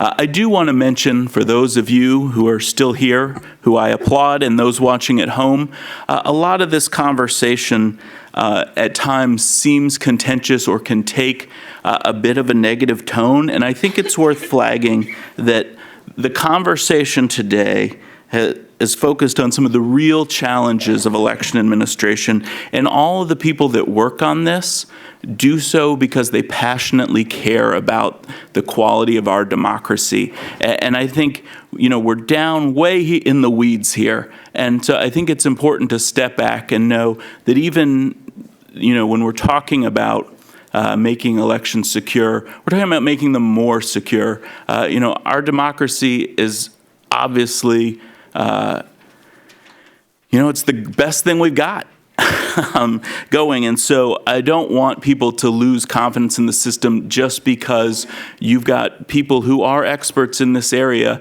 talking about how they're working to make things better. And so I think it's important to step back and focus on that a little bit.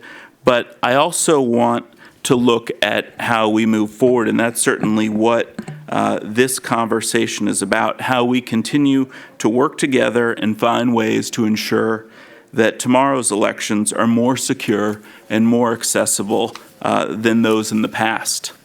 And a big part of that is identifying real solutions that can make a difference for voters around the country. Earlier, I mentioned that we've heard from a number of experts today. I am not an expert on security or accessibility. I'm an election lawyer, and while most of the time that's followed up with a punchline, which was here too, I'm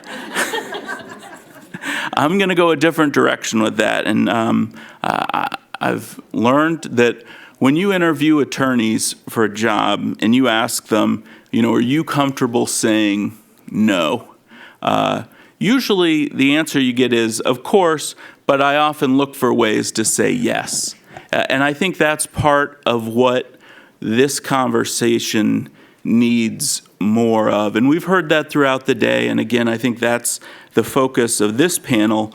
But there are areas for compromise. There are areas to get to yes. They just might not be the straight line that someone expects it to be. And so, the way that we get there is working together, is thinking about how we solve these problems collectively.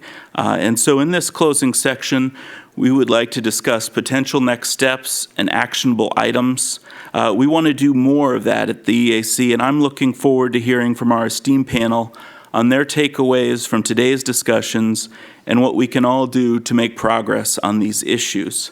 So I'm going to go ahead and introduce the folks that we have. And again, this is the end of the day, so it's going to be a little bit looser. People are going to reflect on what we've heard, and we certainly want to hear from you after introductory comments about the questions that you have outstanding, ideas, or other suggestions on thoughts of the direction things need to go. But so without further ado, we have Doug Lewis, who's the former executive director of the Election Center, and as we heard earlier, the birthday boy.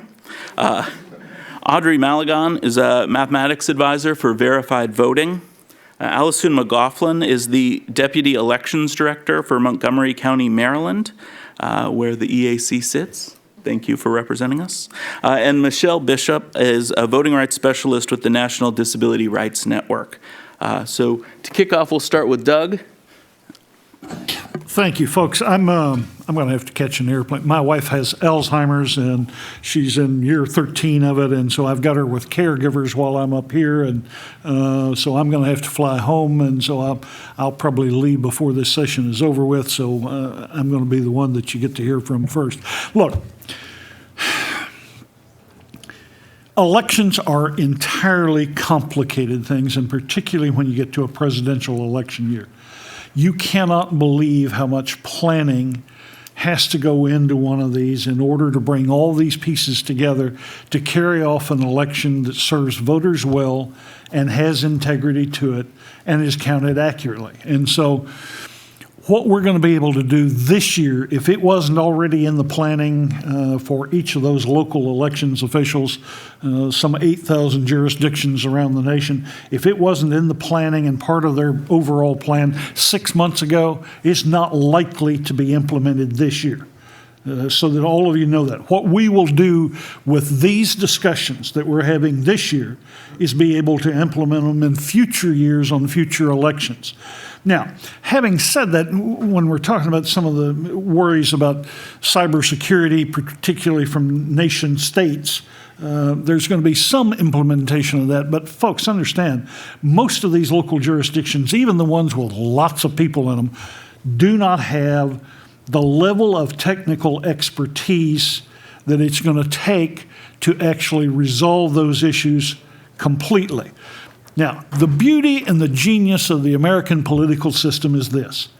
Because we're a bottom-up from an election administration kind of process, it would be virtually impossible. I will never say impossible, but it will be virtually impossible for somebody to manipulate a presidential election in enough jurisdictions to actually guarantee the winner that should be somebody else other than the one the voters want.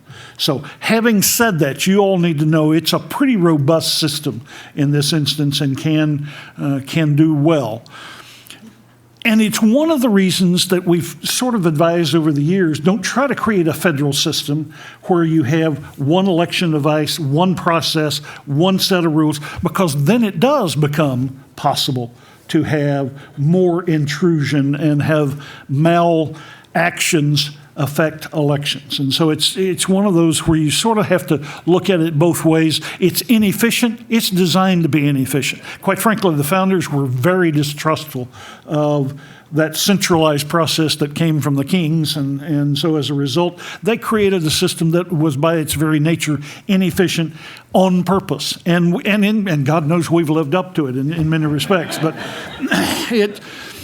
it's one of those where that does benefit the process overall, and so you need to know that. When we're talking about accessibility, we have come so far in the last few years, and I want you to know, when we did the survey under the grant from the United States Election Assistance Commission of the voters nationwide, and we did a survey of 3,022, of which 2,000 of those were people with disabilities and 1,022 were general populist types. And so that we could sort of see where the differences were in terms of how voters were treated and how they liked the process or didn't like the process. We had a higher approval rating of the disability folks in terms of election administration at the precinct level. 98% of them said they were well treated and well respected and given what they needed. Now, that didn't mean that some of them did not encounter problems. We know that we still have problems in some of the locations where somebody didn't set up the accessible equipment, where they didn't know what exactly the rules were. So we have some of that. When you're dealing with a roughly 1.6 million poll workers all over the country, you're going to have some variations in the way this gets applied. And so I want you to know we have made it a whole lot better than it used to be and still have got a great deal of work to be done. Part of this is, guys, no matter what you say about what you want in terms of election administration, the kind of thing that we'd like to set up, I've lived with this long enough. I can tell you that politicians will tell you they want this, that, and yonder, but when it comes down to actually putting money to it, to make sure that those local elections folks have all the budget they need to hire the kind of staff they need to hire, to implement the kind of programs they want, to do the kind of audits that you want. The truth is the budgets are just not there. We give a lot of lip service to it, but we don't actually get appropriations to go with it. We are running elections in America with each of the jurisdictions now. We have fewer people employed at the local level running elections than we did 50 years ago. Now, isn't that amazing? Now, part of that's technology, but part of that is also just simply because we won't fund it. And so until we get to the point that we're ready to fund at the level that it actually needs to engage and approve all of the things that we've talked about, we have to know that. If I were a local election official this year, I'd invest in body armor, because both sides have already made clear that they think the other side might steal the election. This is nuts. I don't care what office they hold, from the very top to the very top congressional leaders. You cannot allege as a responsible leader that the process is going to be stolen and expect people to have faith in the fundamental process. If you do not believe in the process itself, if you do not believe that the process is fair, you cannot believe in the government that results from it.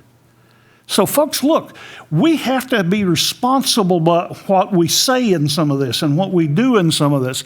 And local elections officials this year particularly are going to have everything they do questioned in every level. And so we need to all take a deep breath here and understand the process is more important than the partisan efforts that come with it. And so I encourage all of you to make sure that what we do, we act responsibly, we talk responsibly, we move responsibly to do some of this. The new reality is this. When we looked at 1998, the voters that were, let me look this over here and just make sure I quote this correctly. 1998, those voters that were 45 years and older were about 80 million. By 2012, we had jumped up to 80 million. And that's growing at more than 2 million per year now, to where when we get to 2030, we're going to have 74 million folks that are going to be in this deal. When you look at the fact that voters are living longer, the average age when Social Security was passed was 54 for men, and it was 58 for women. Now, men are living to an average age of 85 and women to an average age of 88. And so where we are is that means they're going to be in this process longer. That means more disabilities in a geometric progression. We are not prepared to run elections that have such high disability rates with the way we're running them now. And so we're going to have to look at all of this. I will tell you personally, standing in line in a polling place, if I don't have my cane with me, or if I don't happen to bring a chair that I can sit on, they're not designed for you to rest. They're not designed for you to do anything other than move through a line. We're going to have to change the way we look at this, folks. We are. We also are not equipped because we, as a society, not all disabilities are visible. You know, my wife has Alzheimer's. Unless she opens her mouth and then you engage her in a longer conversation, you're not going to know that. She looks perfectly healthy, perfectly normal, moves around just perfectly fine. And yet, if the situation were that she needed assistance, you would not know that until she tells you that she needs assistance. And so we're going to have to rethink how we do this. We're going to have to understand that not all disabilities are visible. I would say to you, if we want to do something here, and at the risk of upsetting anybody in terms of government, we're not spending enough money on elections to make this all come together the way we ought to. And it seems to me, what we ought to do, in my mind, is use a rule of thumb, $2 per voter. If we could spend at the federal level $2 per voter every year, we could start to fix a whole lot of these problems. Now, that's not meaning that the EAC ought to get that so that they can hire a bunch more staff. It means that we have the EAC manage a process in which we actually target a lot of these areas and have money to go to those, and so that we encourage this over a period of time. And I'm saying $2 per voter, knowing full well that the U.S. Congress hears that, they're going to cut it to $1 immediately. And then by the time the appropriation comes, it'll probably be half of that again. But we need a continuing deal. The danger of that, of course, is that the federal government then begins to tell you how to run every election in America, and that's always a concern, particularly at the local level. Look, if we're going to do what we need to do, we all have to engage in a sense of goodwill so that we are talking about both security and accessibility, not, as has been said widely here today, one or the other. And we have to accept that this is a priority for America. If it wasn't a priority before, it needs to be now, because we're talking about a tidal wave of folks who are going to need assistance.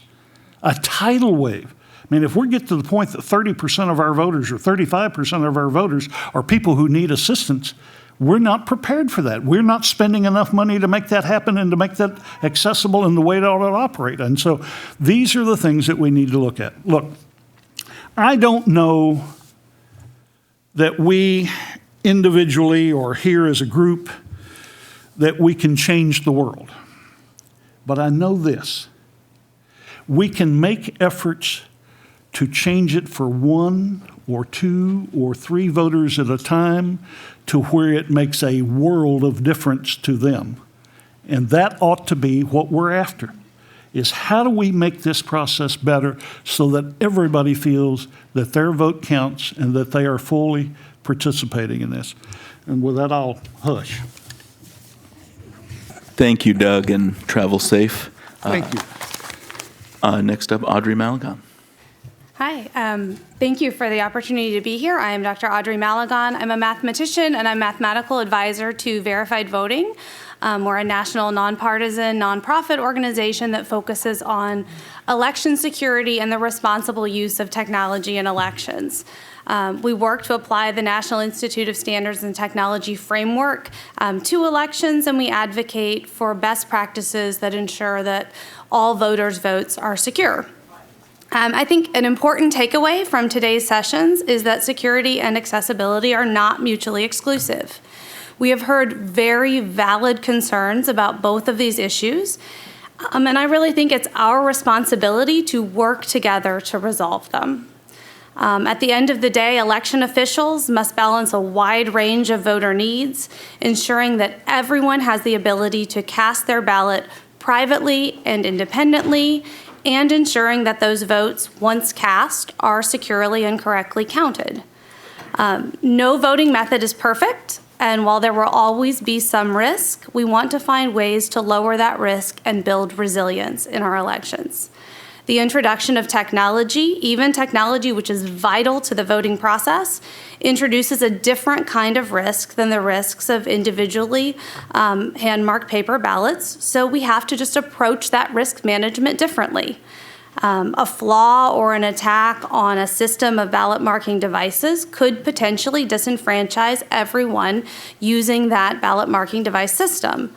While it's certainly true that individual errors can occur even on well-designed paper ballots, BMDs are just more vulnerable to more systemic attacks, and so we have to be cognizant of that risk and work to manage that risk when we use them.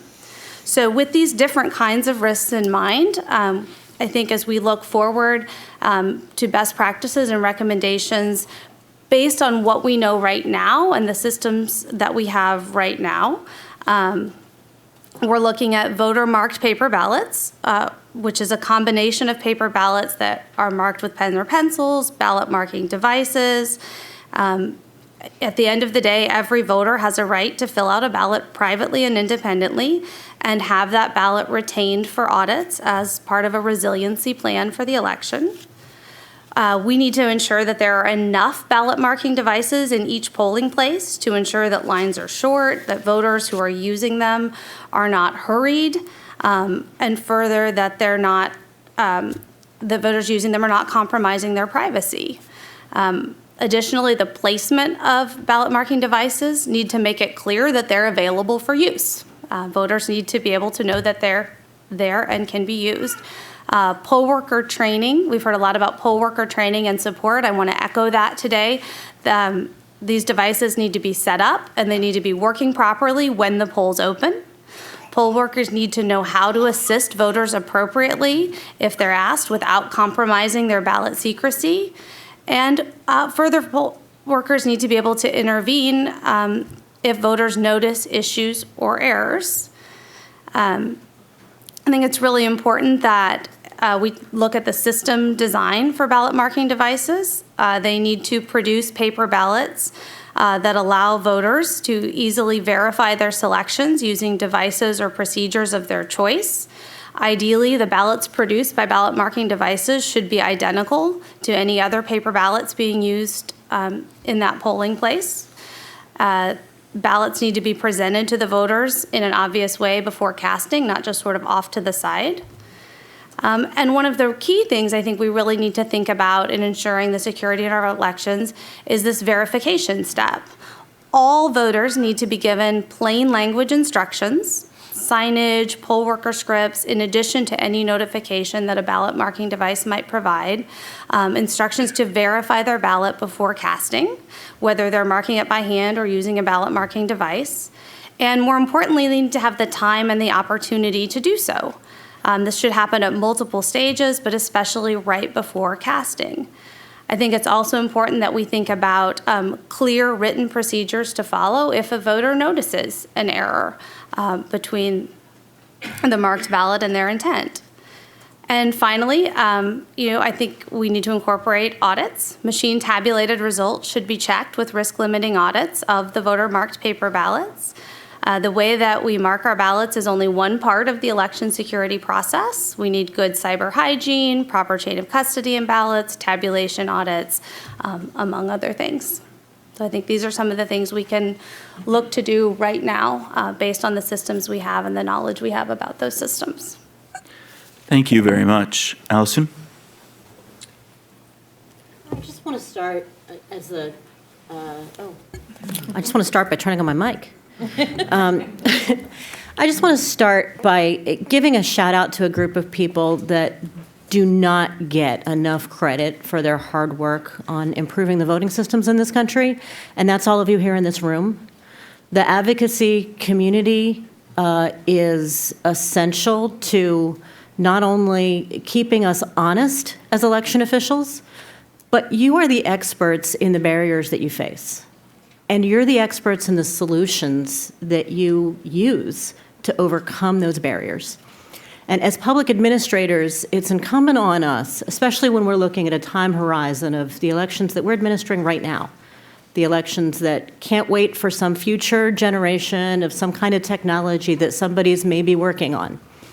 But right now, to overcome the barriers that you face, election administrators appreciate, value, and it can always do a better job of making use of your help in finding the workarounds that, quite frankly, we know and you know that we need to adopt in order to take an infrastructure that has barriers, institutional barriers to access, not just in the voting process, but in so many different ways that people struggle to overcome the institutional barriers of the facilities that we use, of the ways that we communicate.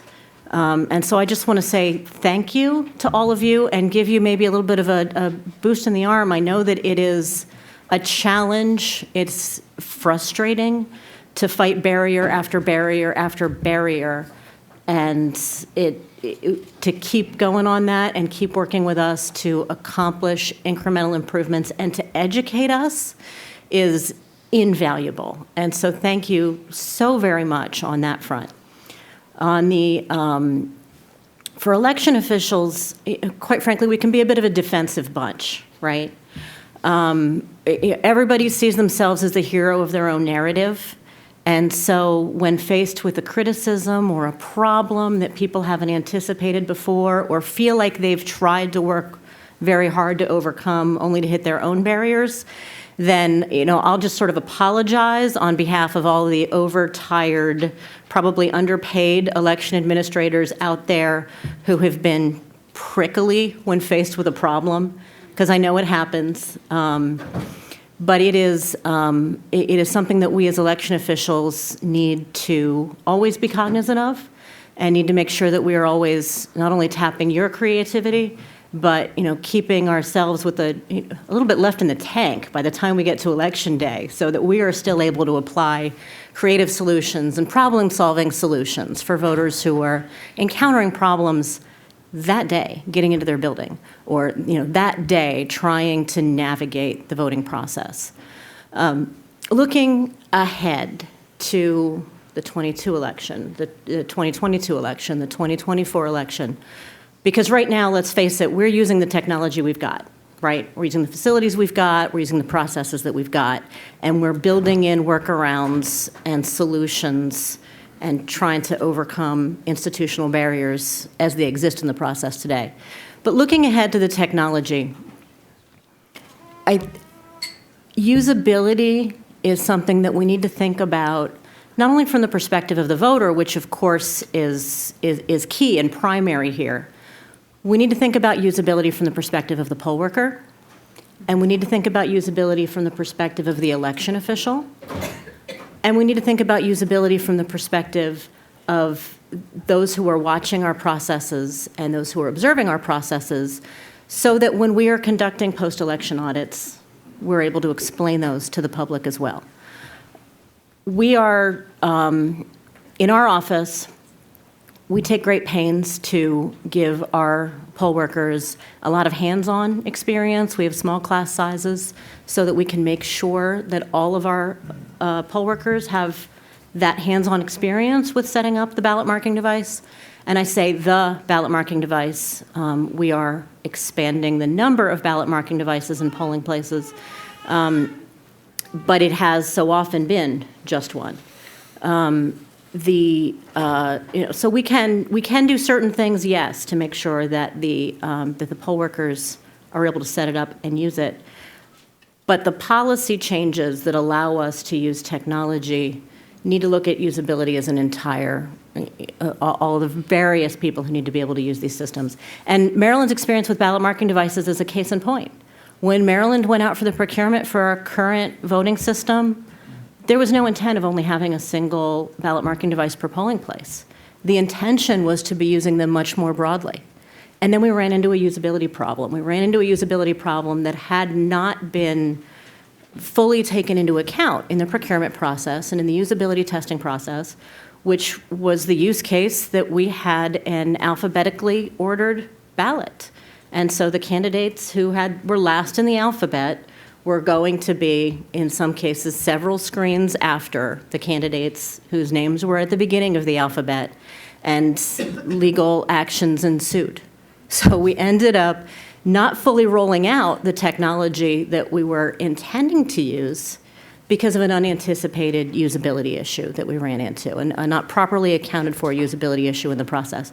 And so when we're looking to the EAC, when we're looking to NIST, when we're looking to all the various stakeholders who are working on the voting systems guidelines, working on trying to make our testing processes better, we can't anticipate every single use case, but Gemma spoke earlier to the efforts that that process tries to do to take these use cases into account, and we just need to keep working at it. We need to keep working to make sure that we are mindful of the fact that there are use cases out there that we haven't thought of yet, and that we need to try to make sure that our equipment is going to meet the needs of the voters once it gets deployed to polling places. For the technology itself, I'm not a technologist and I'm not a lawyer. I'm a public administrator. And we are in one of the larger counties, larger jurisdictions in the country. We don't have the technical expertise to do all of this ourselves. Not all of us have the resources of an LA County to go out and develop our own voting system and take it through the certification process. We are reliant on what's out there, and we're reliant on our people being able to then work with and audit what's out there. And so on the one hand, we need to stop scaring people with false logic about paper ballots being the only secure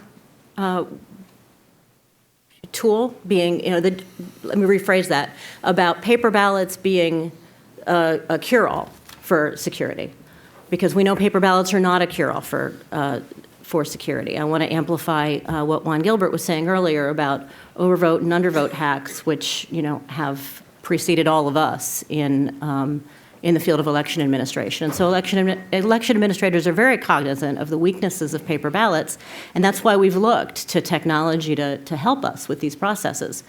We need to find the ways that we can bring all of these things in together, though, because we are going to have people auditing our elections who do not have expertise in using electronic tools to do it. Election officials are not going to be on the leading edge of technology all the time. We may at times have infusions of cash from the feds, or we can take great leaps forward in accessibility, we can take great leaps forward in technology, but election officials are going to be using the technology that's out there 1 day a year, 2 days a year, in a way that is not likely to be on the leading edge of these issues. And so we need to make sure that those of us who are administering these elections have, at this point, I don't see a way to avoid having a tangible document for audit purposes for us to use, while at the same time making sure that that tangible document corresponds to a way that the voter cast their ballot that worked for them. I don't have the answers to that. I think, one-size-fits-all solutions are desirable, and if we can build one, fantastic.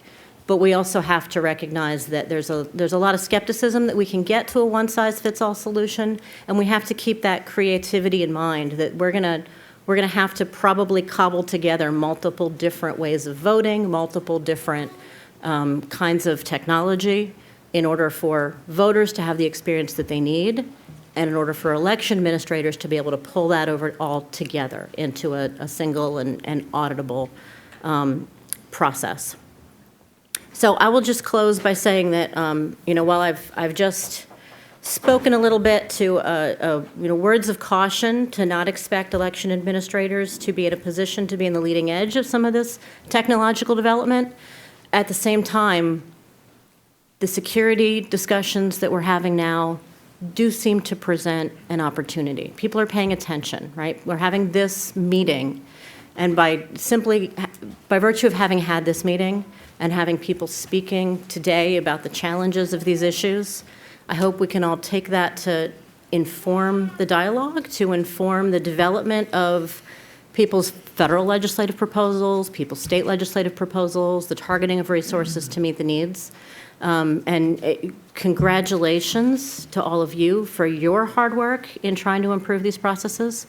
And know that election officials, while we may be a little prickly from time to time to deal with that, and we need to work on that within our own communities, we're with you, and we're all trying to make these processes as accessible and usable and meet the mandates, not just the promise, but the mandates of the Help America Vote Act to make these systems fully usable and accessible.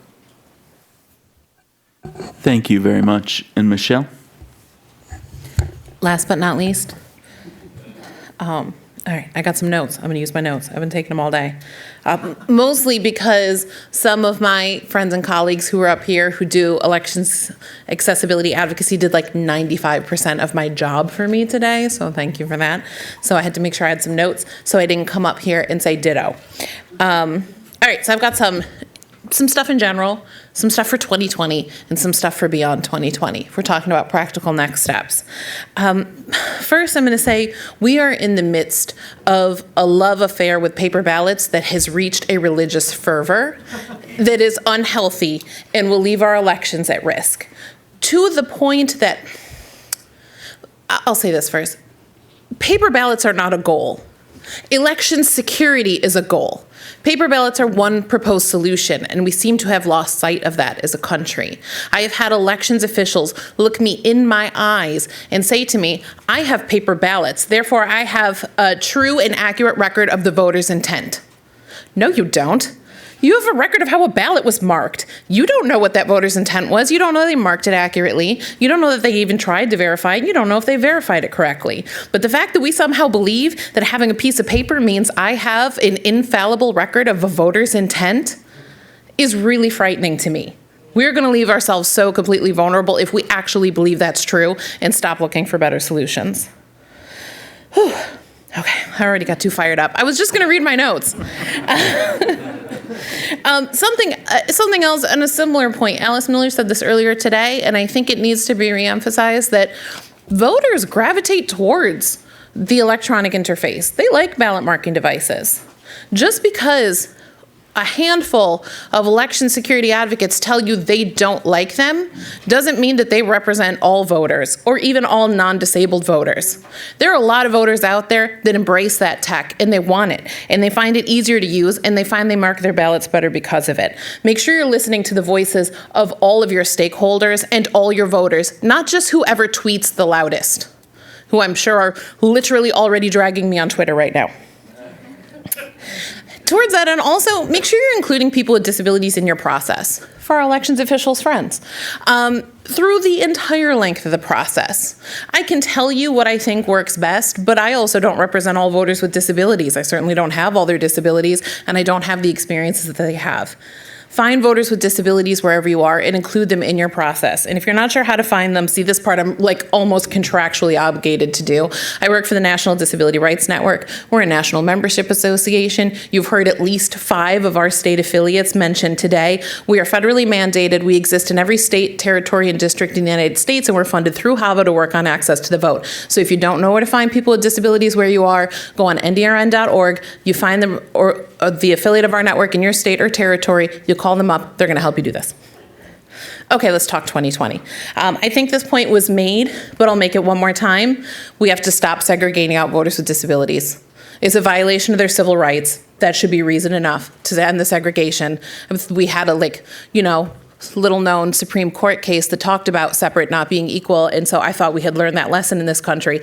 But when we talk about election security, we all get real comfortable with segregation again. So that's something we're not going to do anymore. Every voter should be voting the same method when they go to their polling place, or at the very least, every voter should be offered every method and allowed to self-select what they think is going to work best for them.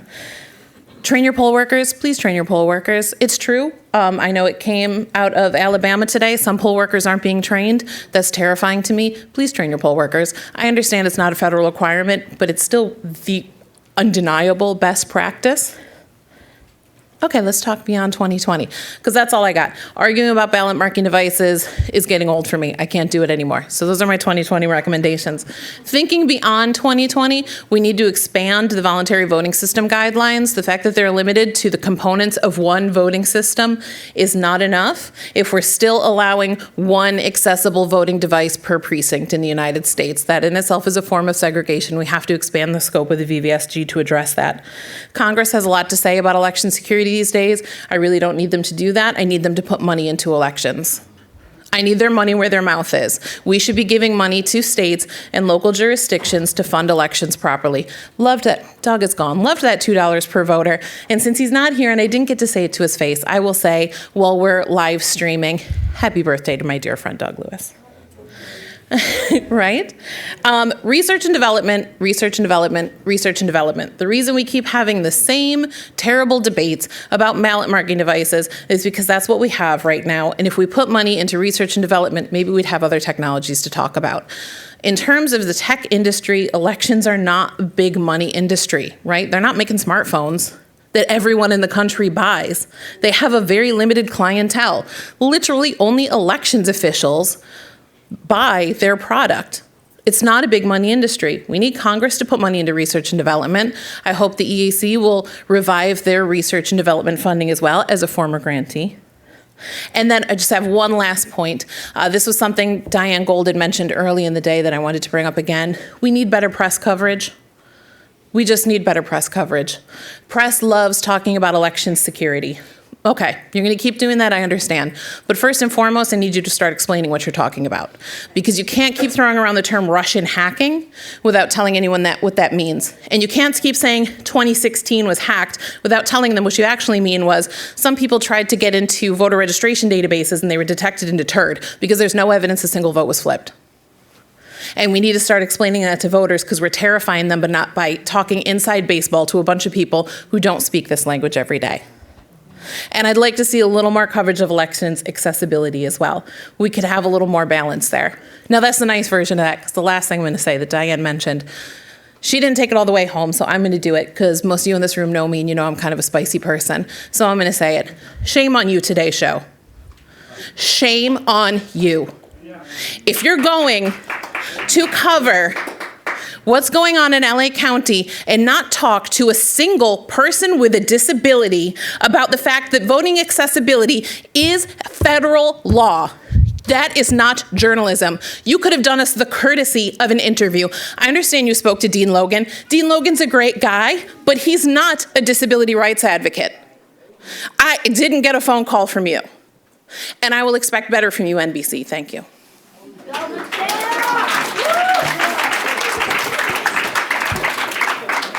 Thank you, Michelle. That's a hard act to follow, so I won't do it. I will pass it to you all. Want to make sure that, again, a lot of today has been about hearing from you, and so we want to make sure to be able to get any questions that you have for this panel or takeaways that you've had from today. So I'm going to let Doug Chapin take it away. If we don't have anybody immediately, there we go. We have a winner. We have two winners. It's like an auction. Hi, I'm Bernie Hirsch, Chief Information Officer for Microvote. We make voting systems. So, first of all, I think last is best. All the panels have been great, but you three, and including the gentleman who had to leave, wow. This is just, wasn't this great, this panel here? I have so many things I want to ask each one of you, but for the last 13 years, I think there's only been maybe 1 or 2 years that I haven't been involved with testing and certification of a voting system and designing and all of that. And so the usability issue, so important, and that's what we've really seen, right, is issues with our usability, much more so than perhaps accessibility or security. That's where we've seen some of our systems fall down. So I think really putting a laser focus on usability is so important. But I do have a question for you, Audrey, as a PhD of mathematics. So our system is completely accessible. It's not a ballot marking device, it's a DRE that's a push button device. So it's really great for people with visual disabilities. And then this year we've introduced thousands of voter verifiable paper audit trail printers in the booths that where we are. And so now we can do risk limiting audits, but I've been investigating new technology, and we've actually done some hardware modifications to our system that's right now in certification with the AC to allow it from a hardware standpoint to transfer the amount of data that would be required to conduct an end-to-end encrypted election in partnership with Microsoft. So several other of our manufacturers have been doing that kind of a partnership, and that is an alternative to a paper-based system. It's one of the only, as far as I know, they're going to be accepting an end-to-end encrypted system as an alternative to a paper-based system, which is a secure electronic-only system. So from a mathematical standpoint, what do you think about the encryption involved in end-to-end, the math of that, and also as it is really cool, as it applies to quantum computing? At some point, we're sort of playing cat and mouse with the speed of our computers being able to eventually brute force their way through our encryption. So what is the state of the art of that, and where are we going with that? And is that, in your opinion, a viable, marketable option that the public would accept? Because if you don't know this, I don't know, do you know how the first voting machine was patented by Thomas Edison? but he didn't go into the business. He decided not to because it wasn't going to be commercially viable, right? That was his first patent. He went on to do the light bulb and some other things, and I'm happy that he did, but we're still trying to make these things commercially viable. So as an end-to-end encrypted, should I pursue that as something? So, so first you asked me what I thought about the math and end-to-end encryption. So I'll say the math is really cool. That's what I think about the math in there. But I mean, and I think, Michelle, you made a good point about, what are we looking for in a voting system and a voting solution? The reason that voting poses some hard problems is because we need verifiability. We need to be able to, in essence, have a recovery plan and auditability that we can be, what we know reflects the voter intent. But we also want to preserve a secret ballot. And those two things are difficult to do simultaneously. And so paper ballots are one way that we have attempted to resolve that problem. I think end-to-end encryption could be another way. I think there's some promising things happening there. I haven't seen details of a system, to be able to sort of comment specifically on any particular process, but any system that allows us to have something that we can verify, that a voter would, know that their vote was recorded in a way that reflected their intent without compromising, without being able to trace that back to the voter, I think is promising. So I think those are the things we're after in voting solutions, is verifiability together with protecting ballot secrecy. And I hope we find good ways to get there. Thank you, and while we move the mic, I'll just say for those of you who didn't think we were far enough in the weeds, end-to-end cryptographic systems are the place to get to. So thank you, Bernie.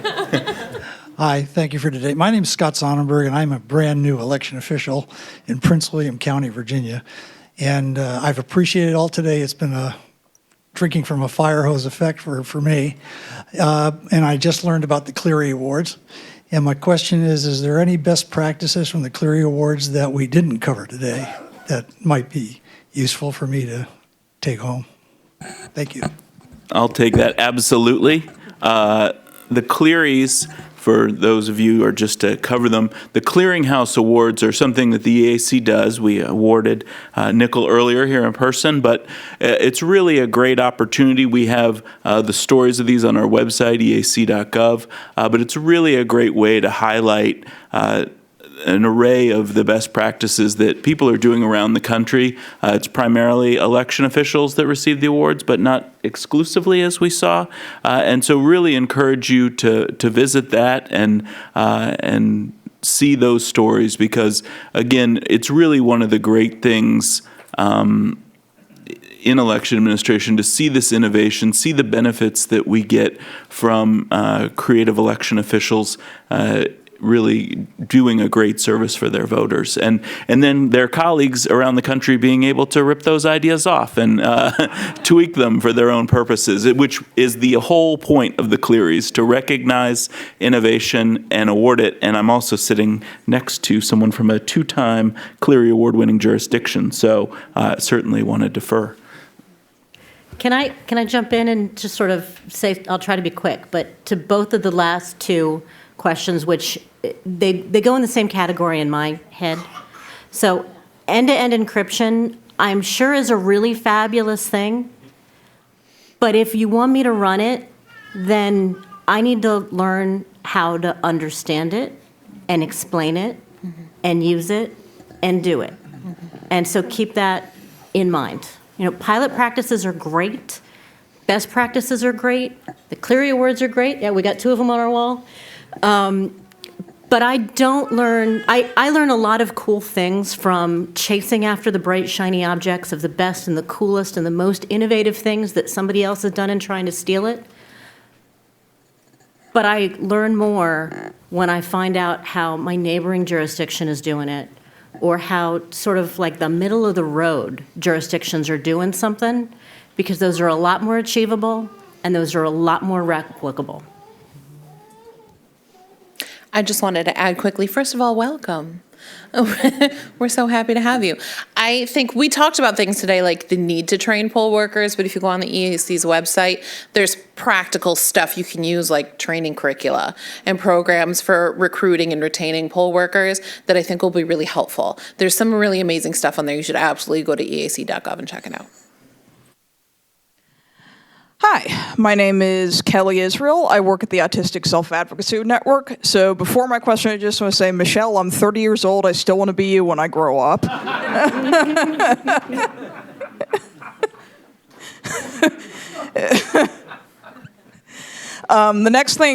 thing that I actually want to talk about is we're talking about a lot of emerging technologies that will have the ability to hopefully bring more voters with physical disabilities to the table. But whenever anyone mentioned the word usability, I immediately thought of how totally inaccessible every ballot I've ever filled out is from a cognitive standpoint. Like, okay, I understand who I'm voting for president on most of these ballots, but have you seen the 3-paragraph long essay about some random provision in Maryland that may or may not destroy my human rights? Because those happen a lot, and there is no chance on any planet, anywhere, that a person with an intellectual disability will be able to make sense of them. There's also an issue of security in terms of, so under federal law right now, people with intellectual disabilities have the right to have a supporter with them in order to help them fill out a ballot. I wondered about the security concerns that play in there and how to balance usability and security when it comes to getting people with cognitive disabilities the ability to fill out ballots. I don't know if this question even makes sense at this point, but I tried. I can start by saying that I also want to be me when I grow up. So we have that in common any day now. One of the easiest answers that I always give, I'm so happy Whitney Quisenberry is here in the audience, Center for Civic Design, Field Guides to Ensuring Voter Intent, are all about elections as a design problem and designing ballots and materials that we give to voters well for clarity to address some of that. And I think that's part of it.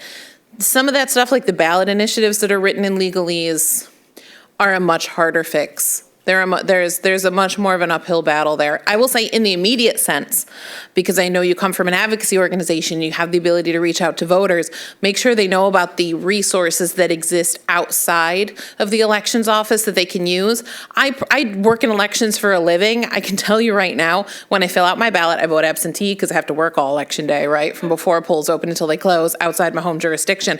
So when I'm filling out my ballot, I kid you not, I pull up vote411.org. From the League of Women Voters. They show me my ballot. They show me the language that'll be on my ballot, a plain language description of that. If you vote yes, you're saying this. If you vote no, you're saying this. This is what proponents say. This is what opponents say. So I can understand what on earth I'm voting on. If anyone else votes in Fairfax County and cannot understand all those weird tax initiatives that are on our ballot every time. So I think until we can fix a bit of a legal problem there with how those things get on the ballot and how they're written, we need to make sure voters know about those other resources. Yeah, and just in general, do you write ballot instructions? Yeah, the remark for the captioner was that maybe also write ballot instructions in plain language. That's where I think the Center for Civic Design materials are really helpful. I do want to note that we want to be respectful of time and people's schedules, so we really appreciate everyone being here today. I want to thank this panel in particular. I have sincere gratitude and appreciation to these panelists and their dedication and for being here. Thank you. And I promise I'm not trying to dodge any more questions. I'm trying to catch a train before it starts snowing in Virginia. Who knew? Breaking news. Thank you, Audrey. I'd also like to thank, I'd like to recognize the EAC staff again. I know it was mentioned earlier, but really an amazing job putting this event together today. Couldn't be done without them, and really that spans an amazing spectrum of activity to pull this event off. I saw our acting executive director carrying around a child that I know is not hers, so Really appreciate all the hard work that went into making this day happen. This conversation will clearly continue, but as it unfolds, we must remember that HAVA's requirements and other protective laws, such as the Americans with Disabilities Act, demand that Americans are given the equal opportunities to vote. But making voting accessible should not be dependent on meeting legal minimums. It should be about striving to ensure that all eligible Americans can vote privately and independently. And frankly, the story of the American franchise is a history moving toward inclusion and access. We know that it's not always been perfect. There have certainly been ebbs and flows but we have to keep trying to move forward and striving to make it better. In election administration, we must continue to focus on practical solutions when considering the challenge of ensuring a secure and accessible election experience for all. I know the can-do spirit of election officials will meet this charge. My fellow commissioners and I stand ready to lead in this area, but success depends on all of us working together. I thank you for being here and participating. And lastly, if you can, please be a poll worker. Thank you.